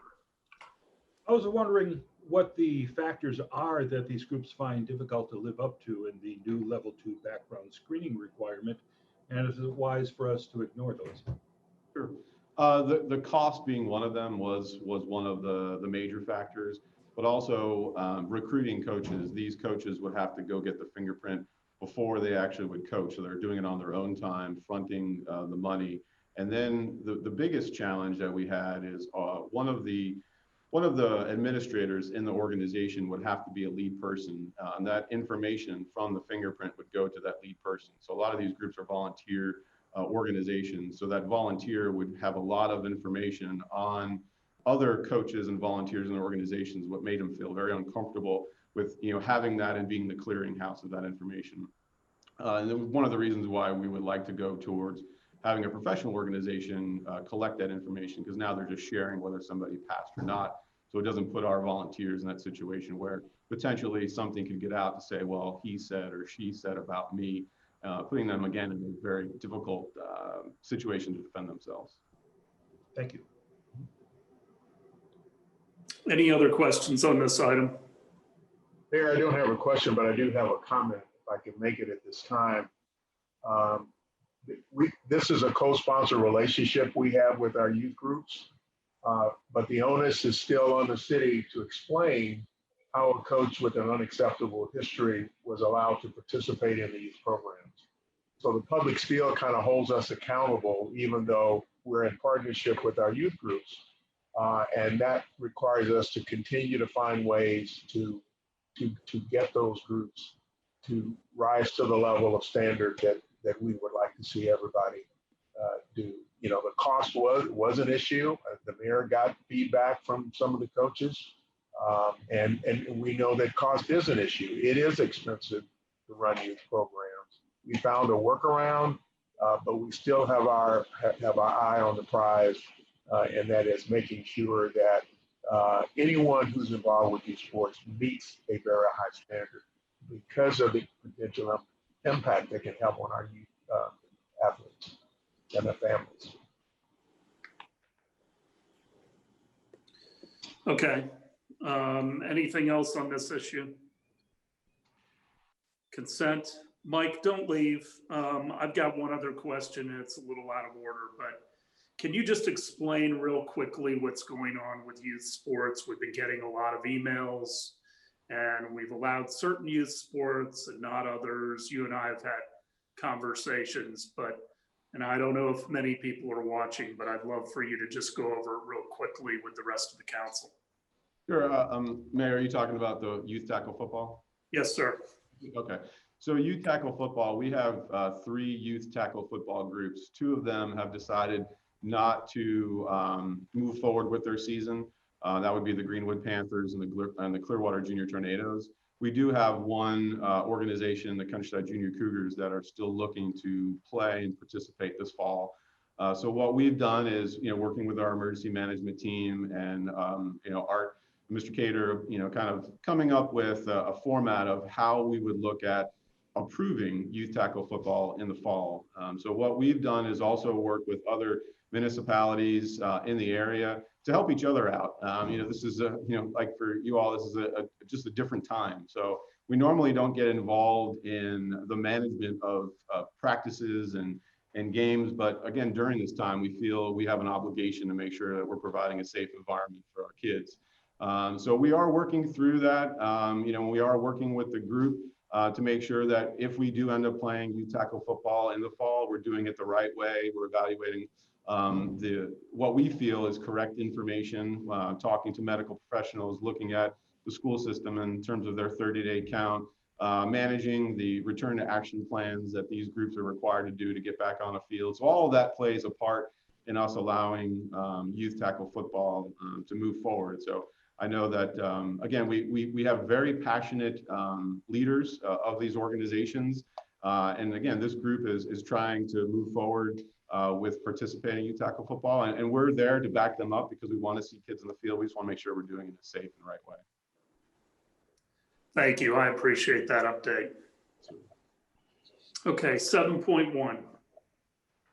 Approve a contract with the Pinellas County Sheriff's Office, Largo, Florida, in the amount not to exceed $582,070, which includes contingency for forensic crime scene processing, latent prints, property and evidence storage, and Pinellas Juvenile Assessment Center services during the 1-year contract period commencing on October 1, 2020 through September 30th, 2021, and authorize the appropriate officials to execute same. Chief Slaughter. Morning, Chief Slaughter at Clearwater Police Department. This item is a renewal or continuation of the contract for our ancillary police services in the form of forensic processing, latent examination, evidence property storage, and sharing the cost related to the Pinellas Juvenile Assessment Center. The number of services related to each category remains the same as the previous years. Some of the services have increased costs slightly, with the exception of the Juvenile Assessment Center. The overall increase of the contract compared to previous years is 2.8% more than the 2019-2020 fiscal year. The department is very satisfied with the Pinellas County Sheriff's Department services provided in these categories, especially with the forensic processing. We found those services to be exceptional. This contract is provided for in our budget, our department's budget request for the next fiscal year, and be more than happy to answer any questions. Questions for the chief? Consent? Yes. All right. 7.2. Approve an agreement between Clearwater Towing Service Incorporated and the City of Clearwater to provide full service vehicle removal, towing, storage, and transport and impound services to accommodate all needs of the Clearwater Police Department and the city's Fleet Maintenance Division. Authorize the appropriate officials to execute same, and ratify and confirm 4th extension to the vehicle towing contract, bridging the 23-day gap between the expiration of the 3rd extension and start of the new agreement. Chief Slaughter. On June 29th of this year, an RFP was 4422 was released seeking qualified vendors to provide the full service vehicle recovery, towing, storage, transport, and impound services for both the police department and the city's Fleet Management Division. 5 members of a committee reviewed the proposals. Only one vendor, Clearwater Towing Service from 1955 Carroll Street, submitted a qualified response. The agreement will serve the needs of the police department and fleet, and citizens, just so we're clear, can still, in the midst of a crash or disabled vehicle, are still able to call AAA or use a rotation service or any provider of their choice. This does not tether any of the citizens in those scenarios to have to use this service. The one benefit of this contract is vehicles that would be seized or impounded by the police department would be done at no cost to the police department. It calls for this is a one-year term effective October 1st, going through the entire fiscal year with 3 optional one-year extensions. One item I would like to point, or also this, not only does this serve the police department for our 24 hours of service, 7 days a week towing, and it also does the same for the city's fleet management. And so there is a shared expense here with the police department for certain things. The police department pays for some ancillary fees for storing vehicles while we're doing processing or dealing with criminal evidence. But the fleet management also has a separate appropriation of approximately, or projected of $100,000 to provide for the management and the towing of their fleet vehicles or the city's fleet vehicles. This is an increase, in my understanding, for the fleet from 50 to 100 based on experience. And also like to state that we are asking to ratify and confirm a 23-day gap so we can true this contract up with the fiscal year. It previously kind of run awkwardly from early September and for an entire year. So this will true it up for the fiscal year. Be more happy to answer any questions. Questions for the chief? Consent? Yes. Item 7.3. Approve renewal of the TriTech software support agreement in the amount of $189,096.22 for a 12-month period beginning October 1, 2020 and ending September 30th, 2021, and authorize the appropriate officials to execute. Sign, Chief Slaughter again. This is a renewal agreement annually done with the TriTech Systems, which is the vendor for the police department's computer-aided dispatch, the mobile computer-aided dispatch, the automatic vehicle location systems, and an integration with the data from the CAD system with our ASIS records management system. This CAD project has been in place since 2007. Current maintenance agreement will expire on September 30, 2020. The renewal cost is $187,976, which is a 0.6% increase over the previous contract year. And the department has budgeted for this expense in its next year's budget. We're more than happy to answer any questions. Questions for the chief? I just want to thank the chief. He's working on a system for the entire county. He's really leading that process. And he did a review for all of the mayors within the county, but I just want to thank him for working with the sheriff's department and all the other police departments, emergency management, so we have the best system in place. He's really taken a leadership position on that. So thank you, Chief Slaughter. Consent on 7.3? Yes. All right. 7.4 is a companion item with the CRA. Mr. Horn. Oh, okay. Approve an interlocal agreement between the Clearwater Community Redevelopment Agency and the City of Clearwater to provide CRA funding in fiscal year 2020-2021 in the amount of $250,268, $250,268.12 to underwrite the cost of additional community policing services by the Clearwater Police Department in downtown Gateway District, Prospect Lake District, and the downtown core district encompassed by the CRA to address quality of life issues, drug dealing, prostitution, and homelessness, and authorize the appropriate officials to execute. Same. Chief Slaughter again. Thank you, sir. As stated, this is a companion item for what CRA Director Thompson had provided earlier in the CRA meeting this morning. We've partnered with the police department, the CRA, since 2012 to provide community policing services in the form of 2 additional police officers that are dedicated specifically to the CRA area. These community policing innovations are allowable expenses to be paid for using the tax increment funding. As part of this agreement, the police department has also has certain objectives, tasks, and outcome measures that seek to address drug narcotic sales, prostitution, homelessness, and code compliance issues, and also enhance the relationship between the residential neighborhoods and the police department. There's also some additional funding in this particular agreement this year that's new that will We're in the early development stages, but we are looking to expand to provide more attention to the homelessness and the mental illness and the drug addiction issues. We've definitely seen a spike, whether it's related to COVID or just the environment in general. We're definitely having to deal with more mental health issues and drug addiction issues. And so we want to be kind of agile in trying to adapt to those concerns of our residents and business owners within the CRA. I'd be more than happy to answer any questions. Any questions for the chief? Councilmember Beckman. Yeah. Hi, Chief Slaughter. I just had a question about reporting the outcomes. So on page 5, there are outcomes about the park walk and talks, and the CRA officers will document the outcome of the park walk and talk activities. Are those public record? So I'm just curious about data, and do you have special reports designed for the CRA area that we can see yearly a reduction in crime or arrests and things like that? We do. Sometimes our annual report tends to lag this meeting. So at the end of the fiscal year, we will generate an annual report that we're required to submit to the CRA. And it'll talk about the outcome measures that are required underneath this agreement. And we do look at the data as well. We look more over several years as opposed to individual years just to see trends.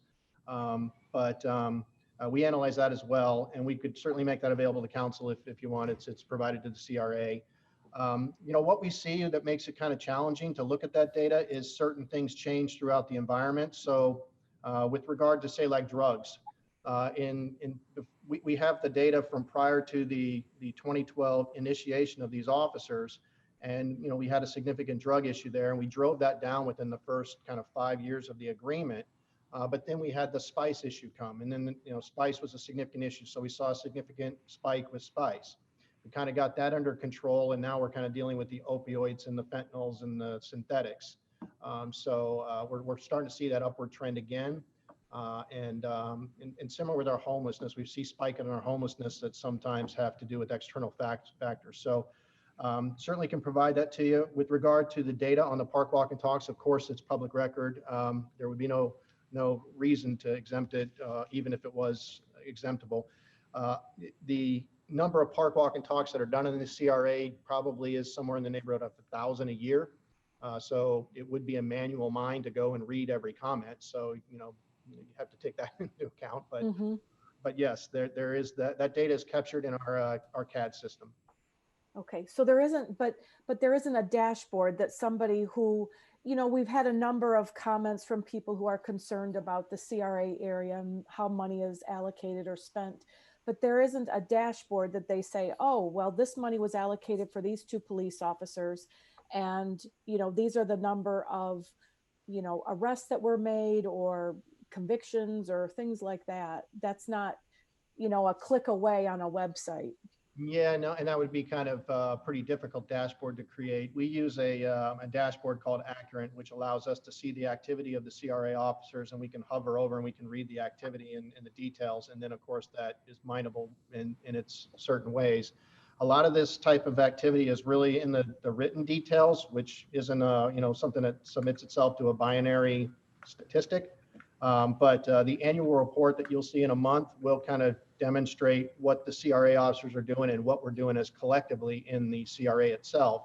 Keep in mind, the CRA pays for 2 officers to stay within that area. Mm-hmm. However, Sergeant Sergio Fidelis' entire team and focus is in that area. So it's more than just 2 officers. It's a team of officers that are trying to address the systemic issues that we have, and that we're trying to improve.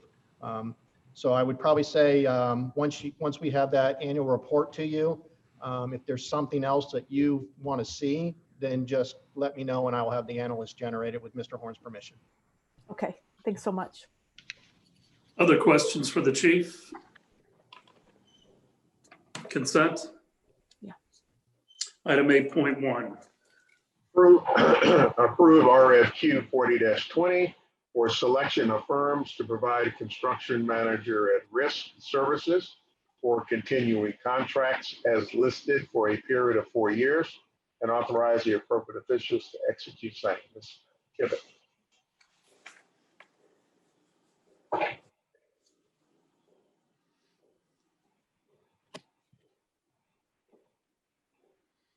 Is Tara there? Tara. Yes, I'm here. Sorry. Okay.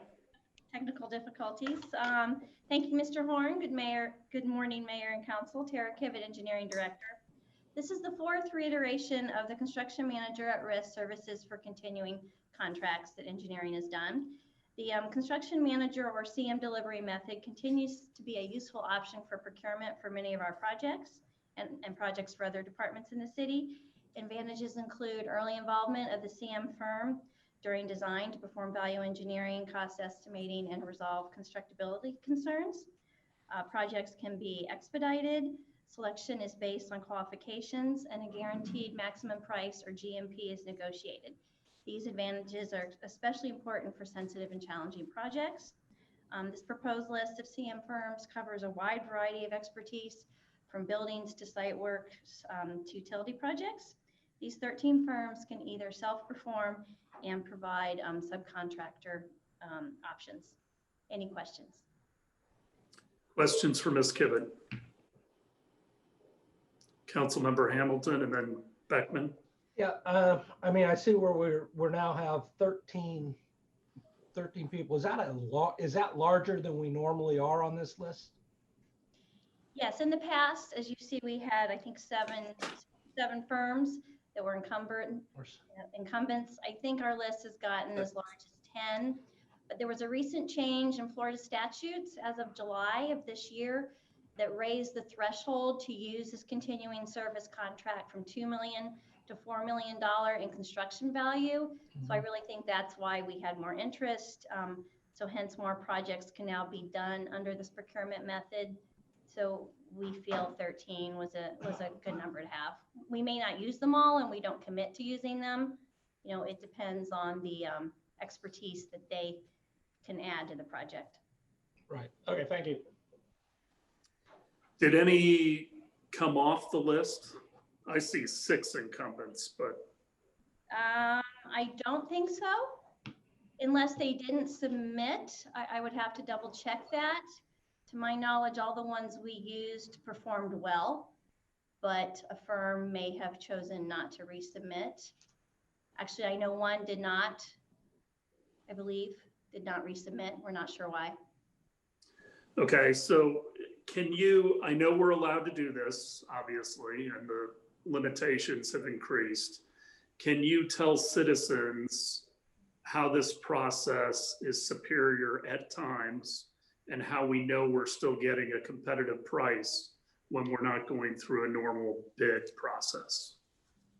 Right, so using this CM at risk for continuing services contract allows us to procure a contractor or a CM firm without necessarily having a biddable set of plans. And so that happens, I wouldn't say frequently, but a decent amount, you know, where it's really not worth the time and effort to get to that biddable set of plans. So we save some design time and money by using this method. Also, sometimes we just choose to use this method knowing it is a somewhat complicated or sensitive project. We tend to have more control over the contractor that's doing the work versus a low bid scenario. So it's just another option in our toolbox as a way to procure a construction firm and to complete a project. Okay, any additional questions? Councilmember Beckman? Are any of the firms listed on that list minority or female-owned firms? 4 of the 13 that we've selected today are self-reported as a minority woman and I think and/or small business.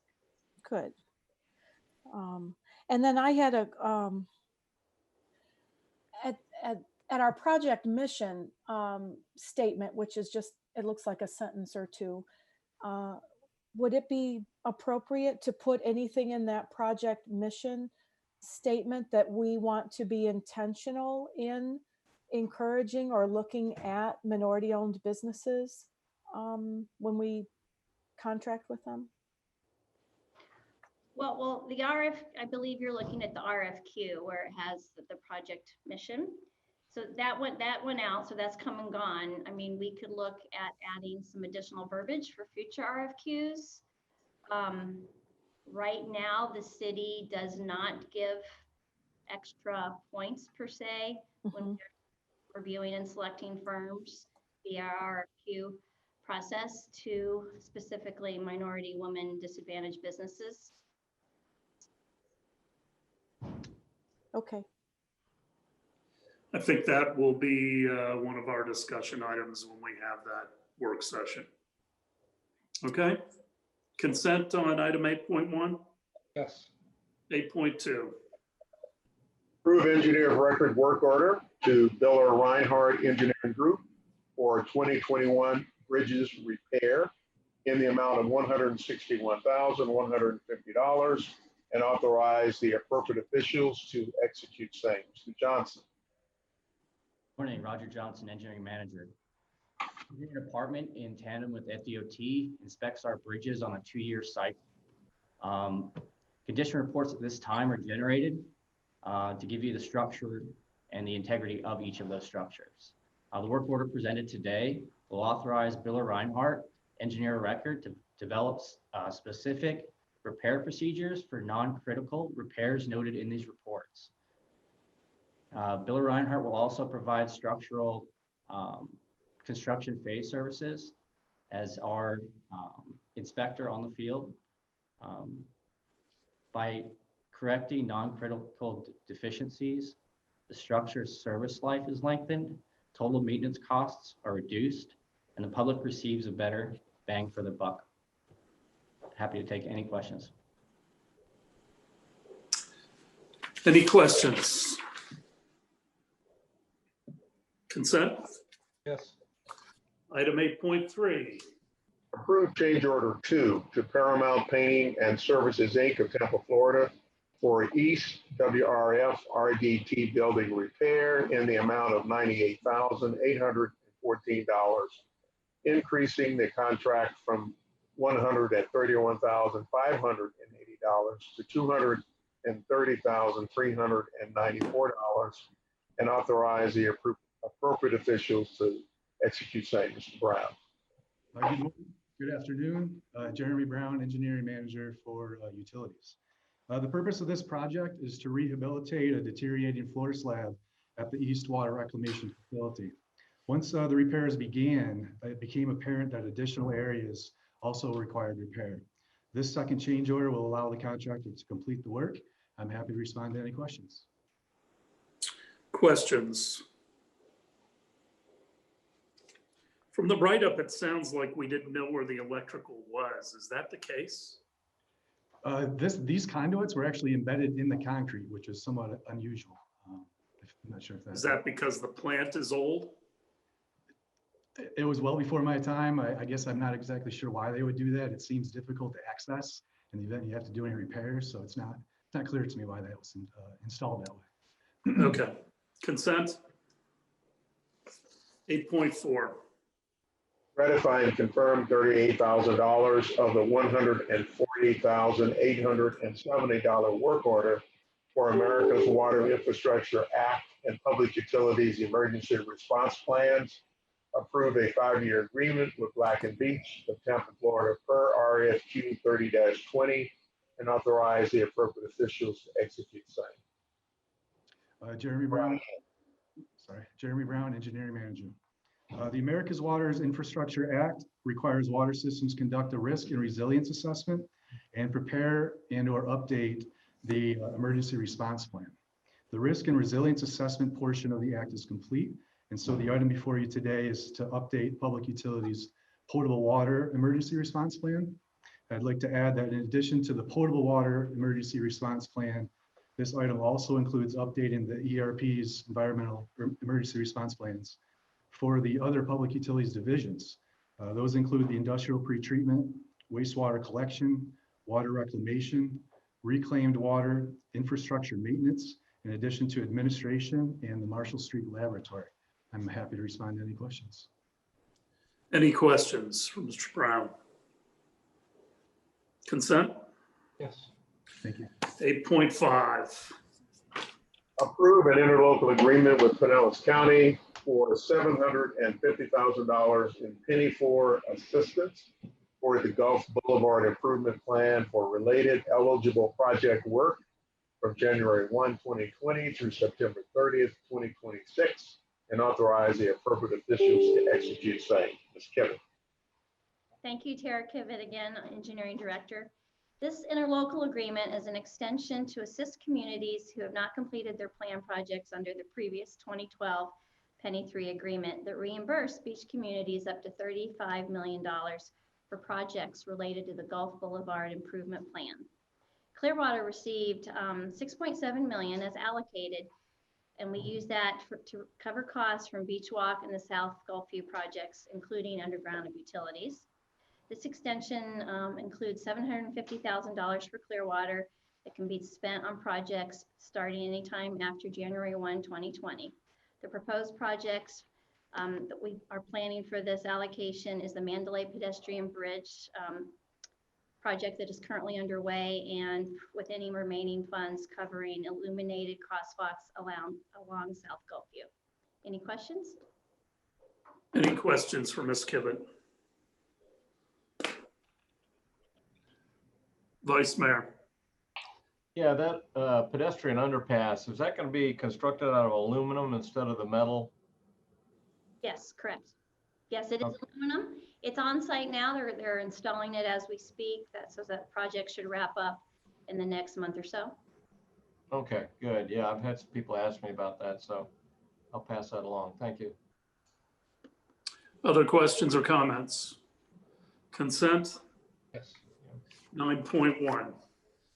Approve amendment number 1 for the Emergency Medical Services ALS First Responder Agreement between Pinellas County and the City of Clearwater for a budget increase of emergency medical services to the Clearwater Fire District, and authorize the appropriate officials to execute same. Chief Ellis. Good afternoon, Mayor, Council. Scott Ellis, Fire Chief, Clearwater Fire and Rescue. This request is for approval of the amended Emergency Medical Services Advanced Life Support First Responder Agreement with Pinellas County. This agreement was approved with a 5-year term in 2019 and will run through 2024. The agreement outlines the funding for our paramedics on the various advanced life support units to include rescues and engine companies. Under Section 701F of the agreement, if there's an increase within the projected budget for more than 3%, then the agreement must be amended. This upcoming year, our requested budget to be reimbursed has an increase of 8.38%, and that's largely due to the pension adjustments discussed earlier in the year-end budget. With that, I'm happy to answer any questions. Any questions for Chief Ellers? Sorry. Vice Mayor, you're on a different screen, so don't let me forget you. Did you have anything? No. Consent? Yes. Yes. 9.2.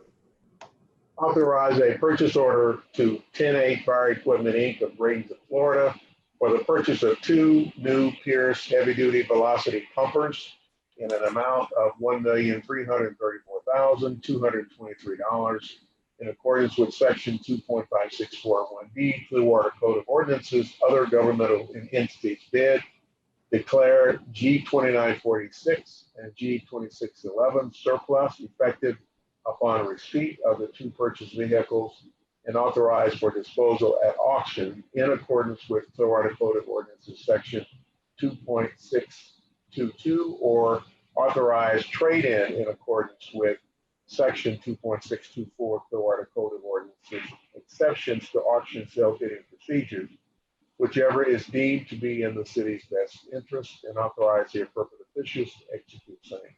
Chief Ellers again. Again, Scott Ellis, Fire Chief, Clearwater and Fire Rescue.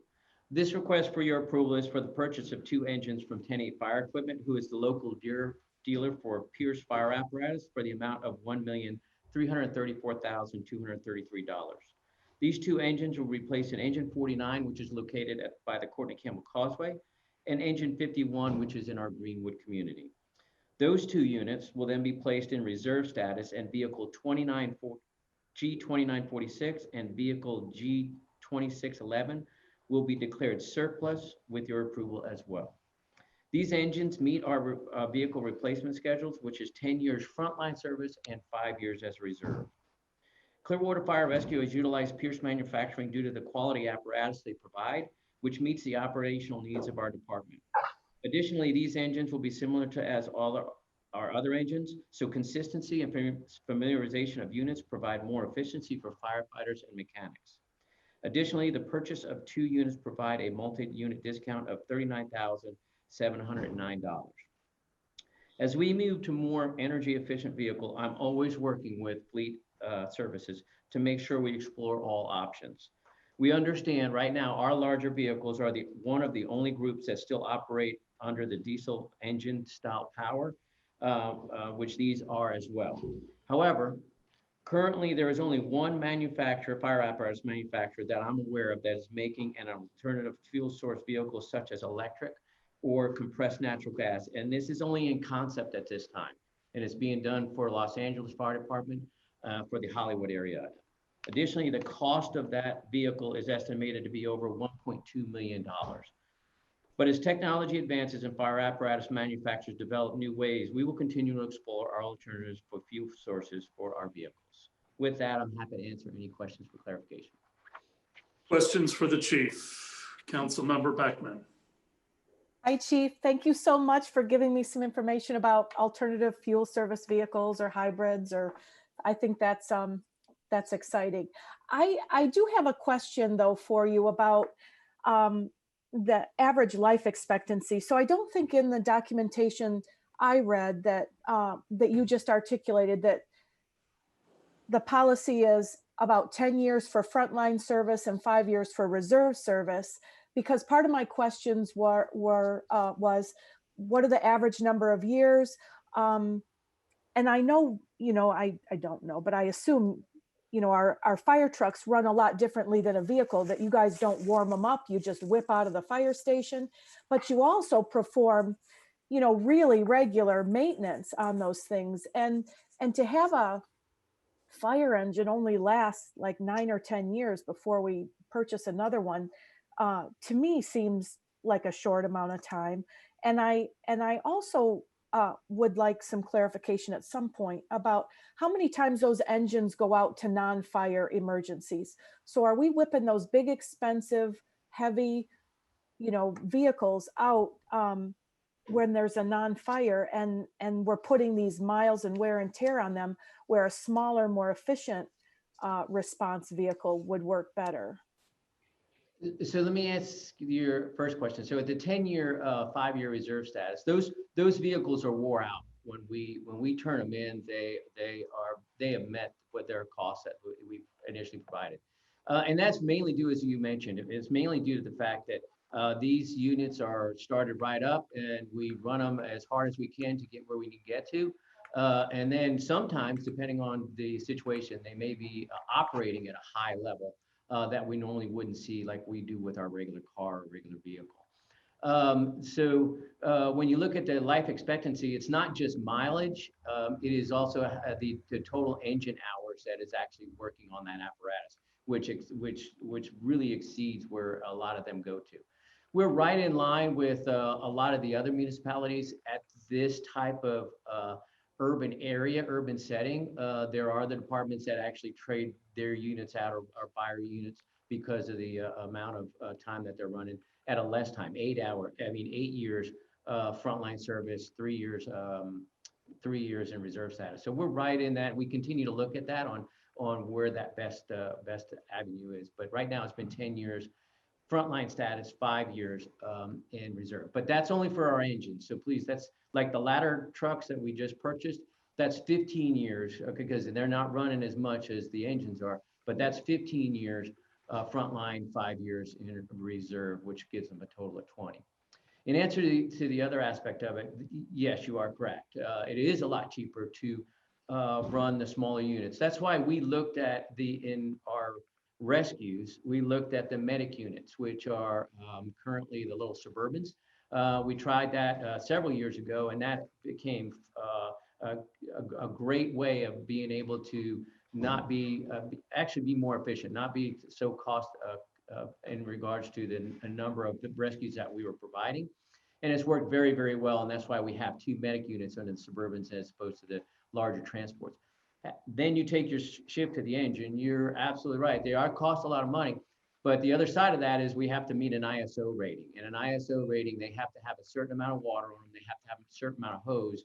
They also have to have a certain amount of pumping capability. So we try to match that and marry that with what the most efficient vehicle is. We believe, because of the way we've been operating, that the current vehicle that we're buying, it provides that well-balanced approach to being efficient, but then being also what we need for ISO ratings and provide the equipment we need on the emergency scene. And I would Chief. bet that, oh, I'm sorry. Go ahead. That what types of trucks, whether we have ladder trucks or pumper trucks or whatever, is that dictated by like our insurance, who says, look, this is the size of your city and you need these many types of vehicles in order to adequately cover our residents? That's correct. So under the ISO rating, basically you need to have an engine, and it's off of, they haven't changed in a long time, but basically they look at our area, and usually an engine company needs to be every 2.5 miles. Now it's not it's specifically, but within that 2.5 mile radius. And then depending on the area, when you look at the larger trucks like the ladder companies, those have to be in areas either of locations that have a high gallons per minute needed in regards to water flow for a potential fire, and or an area that has high rises or buildings of higher, like seven or more floors, like the beach or downtown here. Okay. Thank you very much for that clarification. Chief, I want to address why sometimes there's larger vehicles that go out to, for instance, a crash site. And I think I've always gotten this question from citizens, why all the apparatus. And a lot of times those larger apparatus are at a site on the roads to protect the firefighters and EMS folks from somebody not paying attention. It gives them a safe work site, right? Yes, as partly. It depends on what that auto accident comes in at primarily. So if an auto accident comes in where there are people trapped, then those larger ladder trucks and bigger, like the squad, our big heavy rescue, that has a lot of equipment to be able to remove the car from around the victim and get them out as safely as possible. But in the newer, and what we're with the congestion that we have with traffic, there is a lot of traffic accidents where people are not aware of the situation and not paying attention, and they have run into apparatus on the scene. So the larger trucks do provide that buffer for those working on those citizens in that accident as well. Other questions for the chief? Chief, I want to thank you for your personnel doing the 9/11 ceremony on Friday. It was very moving, and I appreciate everyone recognizing that. And I thank you, Councilmember Bunker and Mr. Horn, for being there. I really do appreciate that. Very good. Consent on 9.2. 10.1. Provide direction on the proposed First Amendment to an existing development agreement between the City of Clearwater and East Shore International Enterprises, LLC, and 411 ES, LLC, which provides a one-year extension for site plan approval and confirm a second public hearing in City Council chambers before City Council on October 1, 2020 at 6 p.m. or as soon thereafter as may be heard. Mr. Terry. Good afternoon. This is Mark Perry, Planning and Development. This is a request, as you noted, for a one-year time extension of an existing development agreement. It will extend the time by 1 year by which time site plan approval is required to be obtained. The effective date of the development agreement was August 1st. And that kicked that entire development agreement into effect August 31st. So the applicant was required to have gotten site plan approval by August 31st of this year. on this development agreement. They've had some issues getting their site plan together. They currently have a complete flexible development application in for review, which is expected to proceed to Development Review Committee. But without this extension, the development agreement would effectively be null and void, and they'd have to go back through the entire process to obtain these 8 units again. If there are any questions for me, I'd be happy to try to answer them. Questions? Councilmember Beckman? In the documentation, it says the applications were incomplete partially due to COVID. What were the other reasons that they were incomplete? I'm not entirely sure. I would refer to the applicant at the council meeting, but that's what we've been told, that they've just had some issues. Okay. And then I'm sorry, a full year of extension, so they want to like double the time? Development agreements or hotel development agreements typically have a 1-year time frame by which time site plan approval has to be obtained. Most of the time, that involves asking for a flexible development application. That entire review process is about 2.5 months in its entirety, from application deadline day to the Development Review Committee to the Community Development Board. They've had issues getting their application together. They're saying it's partially because of COVID. So they're looking to extend that time frame by 1 year, which would require them to obtain site plan approval by August 31st of 2021. This has density units associated with it?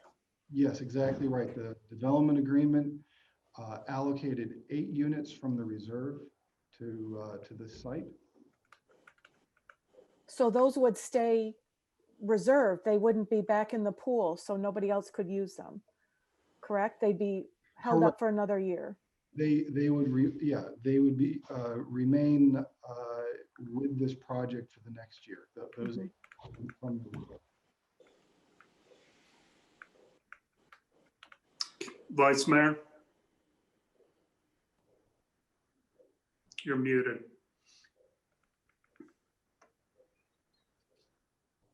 I'm looking at the plans. This does have a boardwalk. Is that going to attach also to the Papaya Street dock? Yeah, and continue on with that other hotel?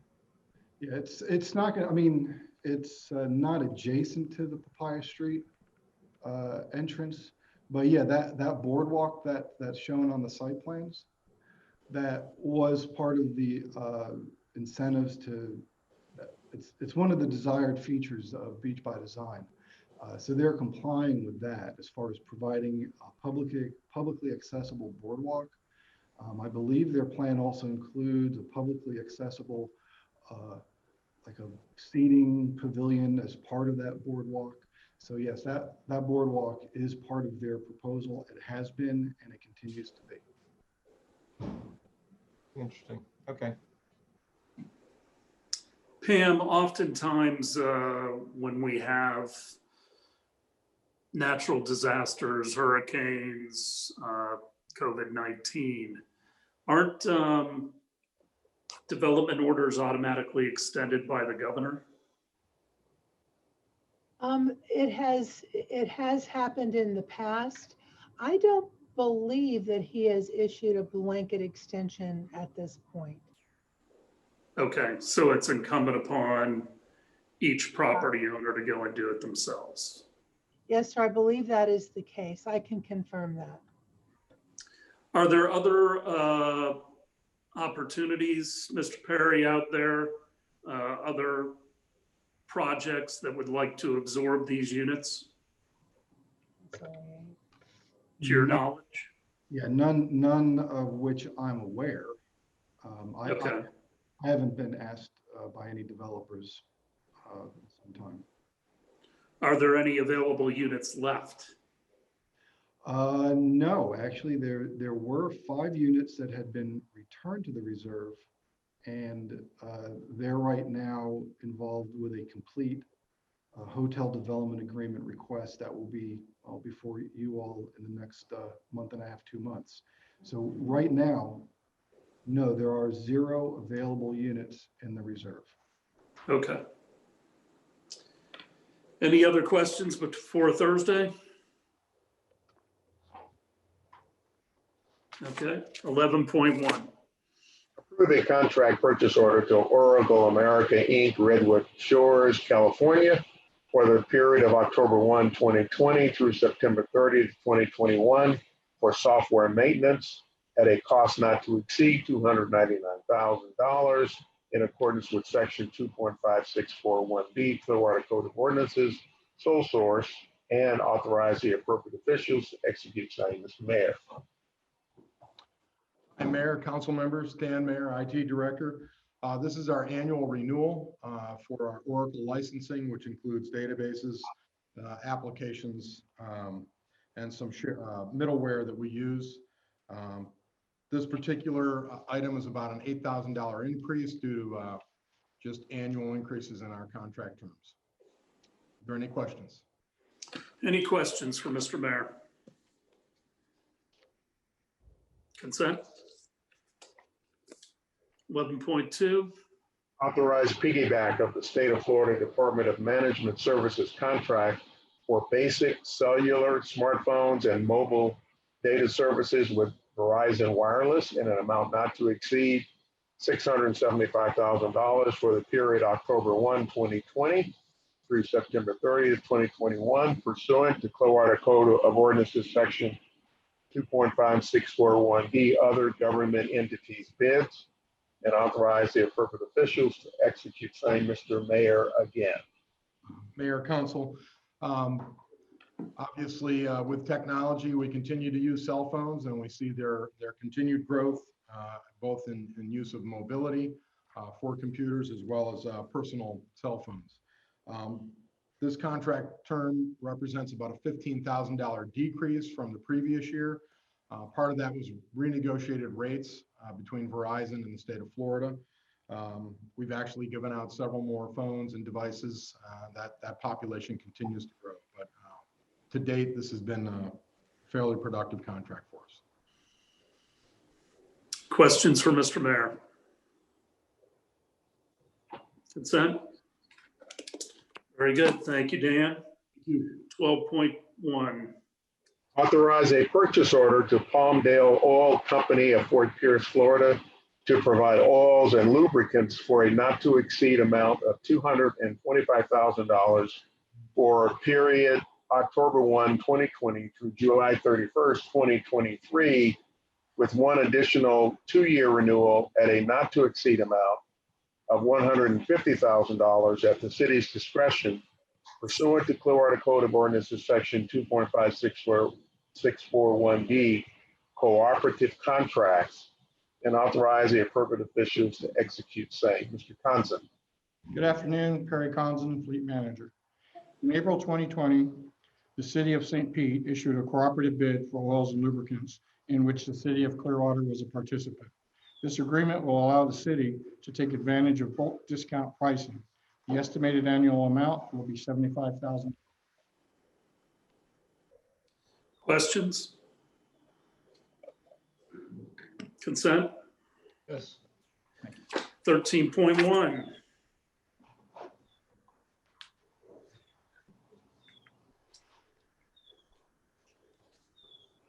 Ms. Call. Approve an agreement with law firm of Dean, Mead, and Dunbar to provide lobbying services at the state level from October 1, 2020 through September 30, 2024 at a cost of $4,000 per month, plus estimated expenses of $4,800, not to exceed $52,800 per year, and authorize the appropriate officials to execute same. Council members, in your agenda pack, I provided copies of the proposal submitted by Dean, Mead, and Dunbar. The evaluation committee, which was composed of the city attorney, economic development, and housing assistant director Chuck Lane, and myself met on August 13, 2020. And after reviewing the proposals submitted by Dean Mead and Dunbar, JEJ and Associates, Johnson and Stewart Government Strategies, and Susky Consulting, the committee felt that Dean Mead and Dunbar were the most responsive to the proposal, or rather to the RFP. And I just would like to make notation that the committee did recommend continuing with Dean Mead and Dunbar, and there were no changes to the costs associated with the contract. With that, are there any questions? Questions for Ms. Call? Councilmember Beckman. Not really a question, and it's not aimed at Ms. Call, but you know, it's one of the things that's important to me is diversity in representation in everything we do in our community, and that includes on the dais as well as leadership, and as well as the contracts that we engage in as a city. And last city council meeting, I went through all the contracts and looked up CEOs or owners of companies. And I did the same this city council meeting. And with the exception of Oracle, which is a multinational company, which is headed by a female, all of the companies that we're entering into contracts are led by white males. And when I looked at this Dean Mead and Dunbar document, and they have a link right on there of photos of all of their attorneys, you know, I just want us to be very transparent. They have 55 attorneys. Not one appears to be a person of color. They have color photos of the attorneys. I'm sure they're very well qualified, but I think that noticing this, talking about it, and again, I know we have philosophical discussions queued up, and it's important, but you know, we are presented with decisions every single day that have a philosophical component to them. And once again, it's just here. And I just want to make sure, you know, I keep it, you know, I check this out and I internalize it and I know it, but I just think I'm not gonna, you know, I'm just not gonna not say something, because my notes here are 55 attorneys, none appear to be people of color. And I think we just need to be intentional, and the first step of being intentional is being aware. And I just wanted to make that statement. I understand, Councilmember Beckman. Of the respondents, only one was a minority-owned firm, but none of them, if I remember correctly, that firm, there were no attorneys that were in the firm. And one of the things that the committee did discuss is a skill set that attorneys bring to the table. It's not just about seeking grant funding or appropriations. In recent years, the city has really utilized that portion of the legislative process, assisting the city attorney with bill drafting and making sure that those items that we are looking for, we're doing them properly, and they bring a skill set and experience. Now, I understand regarding the minority, they do have, it was one of the few firms that had attorneys, both female and male. Mm-hmm. And they also, the other thing that we didn't take notice of is the age group of the firm. And so they did also have, although maybe not minority that we can physically see, because we did not ask if they had any minority backgrounds themselves, but they do have the a younger group as well. So it wasn't strictly just an older experience. They do bring in younger experience, and if the attorney has anything else to add, I'll let her say. Yeah. Thank you. I think one of the things we did look at, and I think we're all aware that diversity is important. So we did look at gender diversity. There were none of the firms, I believe this is correct, Ms. Call, had any African Americans. There were several with Hispanic, including this firm, Hispanic members, including Dunbar's firm. But we did look at it. We did talk about it. it is a difficult thing to find, but it is something we're aware of. Vice Mayor? Yeah, I'll just make a comment. Peter Dunbar, I had a conversation with him last month regarding this mooring problem we have in Clearwater. And what I liked about him was his knowledge and history of Clearwater. And I mean, he's not only representing us in Tallahassee, I mean, he's lived in Clearwater and he knows, he's very familiar with Clearwater. And he came through with some ideas that I never even thought of, which I thought was very handy. And we're moving forward with that. So I'm happy to see that his firm, that we're going to continue on with that, because I think we can make some progress on that one issue. Other questions or comments? Councilmember Hamilton? Well, my experience with Pete Dunbar goes way back, and yeah, I have great faith in the city clerk, city attorney, and the people who went through these proposals. And I mean, obviously, sometimes new blood is a good thing, but not always. And given the uncertainty of where we are right now, with some things, I think it's the devil you know that's a great thing, is not a bad thing. So you know, and I think Pete and his people have done a yeoman's job for us, and I fully expect them to continue that. So I'm very comfortable with this recommendation. Councilmember Beckman? I just want to be on the record that I have no knowledge of this firm. I have no reason to believe that they're not doing a phenomenal job. But I think by articulating it, it sends the message that someone's looking. And I'm not the only one, you know what I mean?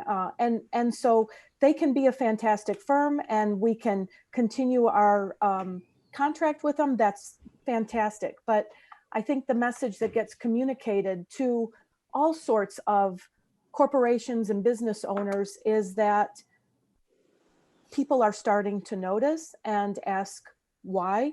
And I think that that's a good question to ask. That's all. So I just wanted to say that I have zero criticism with the law firm. It's just an observation of they lack diversity in that leadership that they have linked on their document.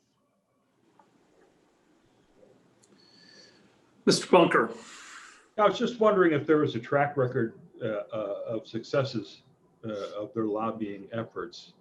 Are there some examples that we can tout of what they've achieved so far? So in their proposal, they did include a list of not just Clearwater, but of other items of their other clients as well. But they've assisted us with the reverter clause recently regarding the removing language at the legislative level that prohibited us to have carnivals and shows in the Bluff area.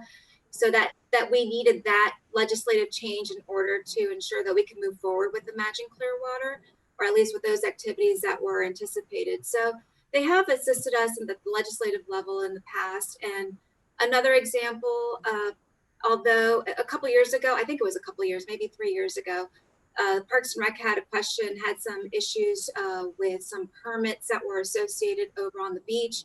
And because of turtle season, and they were able, our immediate principals weren't involved, but they had people in their firm that were experienced working with DEP, and they were assisting us to get the permits needed in order to ensure that we were able to have the floats out over on the beach, but not obviously impede with the turtle season. So they have assisted us in various things. And if they themselves don't have, their firm is large enough where they have other attorneys who have the experience with working with other agencies to make sure that they can provide us the resources that we need for the expertise that they can provide. Thank you. I support sticking with them because they have been with us for a long time and they know our history in the city. Also, if you know some of the representatives that we've had from the firm, they have very good relationships with our legislators. which is really what you're looking for in a lobbyist. You want them to have relationships with the legislators that are currently in office so that they can influence them on our behalf. And I think that they do have a good mix. Martha has been wonderful over the years, as has Pete. They have also helped us with things that are really outside their purview when called upon. I mean, I have gotten some calls about some of the other firms that, you know, applied. Different ones have different relationships with the governor, the Speaker of the House, the future President of the Senate. But I feel pretty comfortable on this particular renewal. So I'm going to support it. I don't know if you want to talk about it further on Thursday or add it to consent. I'm okay with consent. Consent. Okay, very good. 14.1. It's just our continuing resolution. Any issues with that? Okay. 15.1, city manager verbal reports. Nothing. Didn't you want to talk about the 400 to 500 block of Cleveland, No. or you want to hold that for Thursday? No, that one is being pushed to the next meeting. The Clearwater Downtown Merchants Association representatives asked us to move that to the next meeting because they are out of town and they want to be present when we discuss it. So that's why we pushed it off the agenda. Okay, fair enough. Anything else from you, Mr. Horn? No, sir, I'm done. Miss Aiken? No, sir, I don't have anything except the next item, which is Councilman Beckman. Okay. And I don't have anything written on my agenda that I see. So Councilmember Beckman? Yes, so I wanted to take an opportunity to talk about the language on the mailer for the landings. And I'm not expecting any kind of, you know, grand revision here, but in thinking about it, I wanted to take this opportunity to bring it to the forefront so that residents can, again, hear about the nuance related to what we're voting on and exactly understand what we're voting on. So as you know, I've had a few concerns from the very beginning about the lack of involvement of residents on the front end to help shape what we do with public land, about the timing of information to us in the council, and kind of, I felt that it was a rush to begin the decision-making to get this on this fall referendum. And so some of the concerns I raised at the beginning was, are we going to be able to fully inform residents of what this referendum means? I had asked if we could maybe push it to the spring, and there was kind of that discussion that there would be nothing else for a spring election and this would cost a lot of money, and so we needed to have it on this fall referendum. So apparently, you know, I had sort of a feeling that the city was going to hold some kind of informational meetings to inform residents about this, but in learning more, the informational meetings are simply our city council meetings where residents can come and state a question or make a statement and we can clarify. So when I looked at that language on the mailer, we see that for a yes vote, it includes 153 words, and it's a pretty detailed description of what a yes vote means. And I find it interesting that we describe what a park is, all the way down to indicating that it includes trees and landscaping and etc. And you're using and etc., which is interesting because it's like, well, what does that even mean? I think it might be more fair to just end it at includes a park. Now, I understand that a lot of pushback for the landings has been from environmentalists. So I get that we want to sway the language on here for a yes, because that's the city's position. And I respect that. It's not my position, but it's the city's. And so the language fully articulates kind of what this park is going to be. I take a little you know, I question a little bit the use of the word lakes, that we're having 2 lakes and a definition of a lake versus a retention pond. And I looked up the definition of a lake, and it's simply, you know, it's not concrete. It's kind of a large body of water. So it's your definition of what is large. And so anyway, I just thought that was strange that we have a full description of what the park includes and not one mention of the number of jobs or the average pay that's being promoted by these jobs. And I'm thinking that's because that's not a guarantee, that this park is kind of the only thing that we can guarantee. And we don't want to put anything in writing as far as the number of jobs and the average pay, because we don't have control over that. And so, you know, I wanted to bring that forward in a televised recorded discussion. And I also wanted to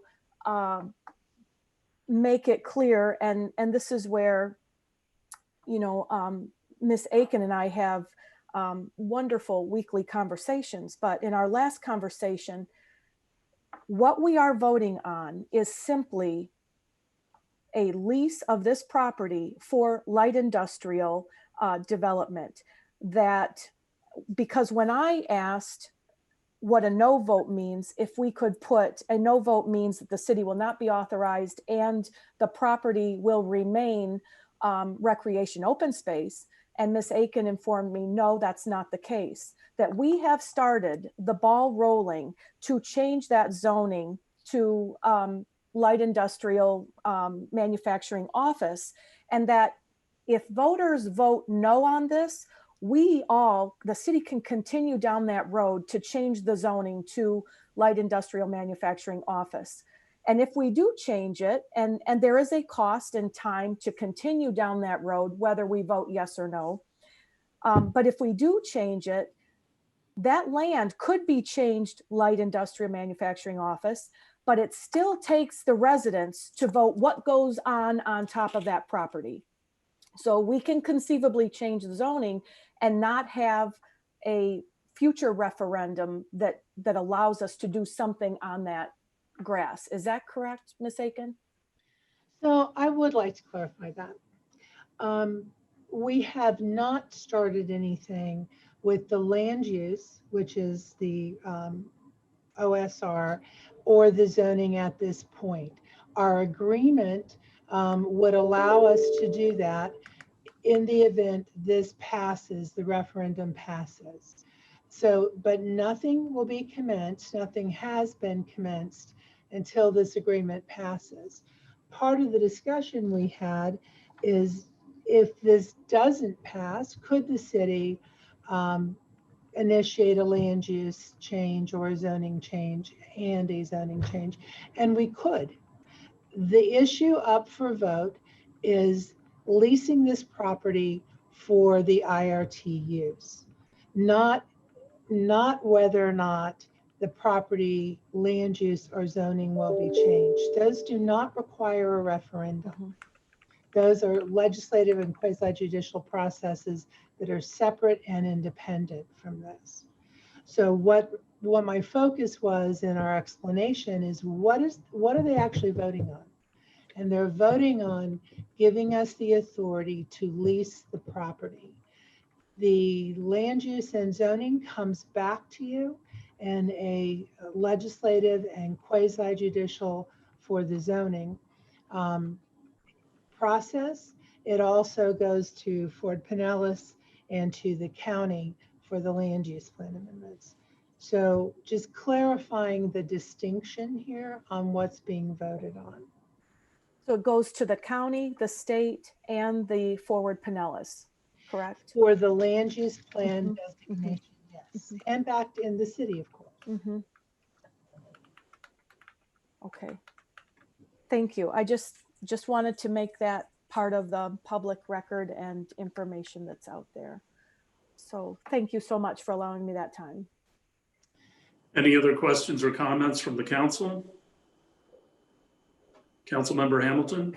Well, and I know that, you know, we've all seen the layout of the mailer, and, you know, we could wordsmith it to death if we wanted to, but I think the message is the information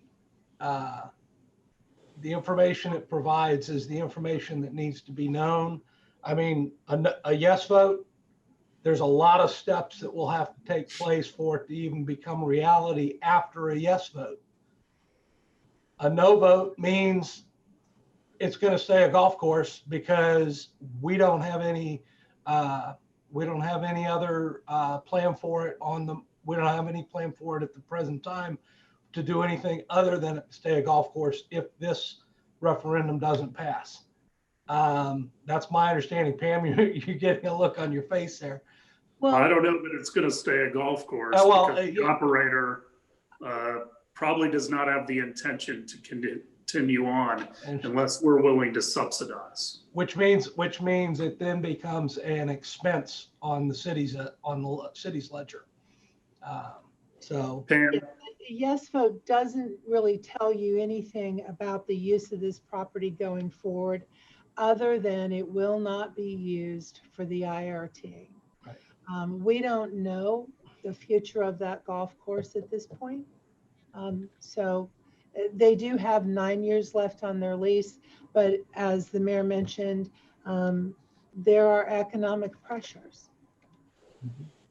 Well, bottom line, my position on it is I've seen the piece that's been put together. Like I said, if we wanted to wordsmith it, we could do it to death, but we need to be able to get this piece in front of the voters and in the mailboxes as quickly as possible because of the mail-in ballots, all the mail-in ballot requests that are out there. Those ballots are going to be hitting in about 2 weeks. So we need to get this to the printer and in the mailbox. So I think we need to go ahead and just print it up and get it out. Council, after you, if you guys give consensus for us to go forward, we will do that, and we will do that, send it out today so that it will hit it will be mailed by the 28th or the 29th, I believe. okay. Any other discussion? Councilmember Beckman. Are you willing to end the sentence at park and a private, the remainder of the site will be developed as an aqua range and a public park, period? Or do you want to keep that inclusion of lakes, trees, landscaping? They are all elements of the project, so I'm in favor of keeping them. Well, so are the number of, a minimum number of light industrial buildings. A yes vote means we'll have a minimum of 5, big warehouse buildings. I wish we could add the jobs and everything else, but the city attorney doesn't feel comfortable with that, so. Mm-hmm. Okay, I just thought I'd ask. What we have typically done on the yes vote is to make it nice and compact, also with the no vote, so that it's fairly simple. If you vote yes, this is what happens. If you vote no, and we have typically kept these pretty short because we are trying to get them out in a form that's easily understood and abbreviated for the public consumption.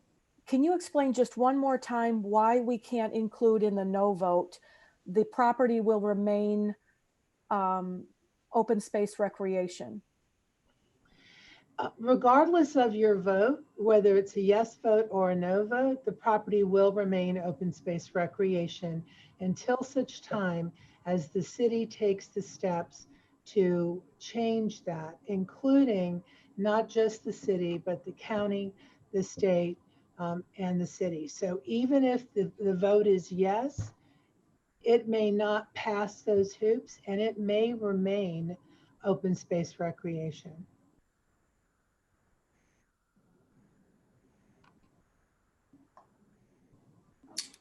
Okay, anything else? I'm good. All right, if there's nothing else for the good of the order, we will adjourn the work session. We'll see everybody on Thursday night. tomorrow morning.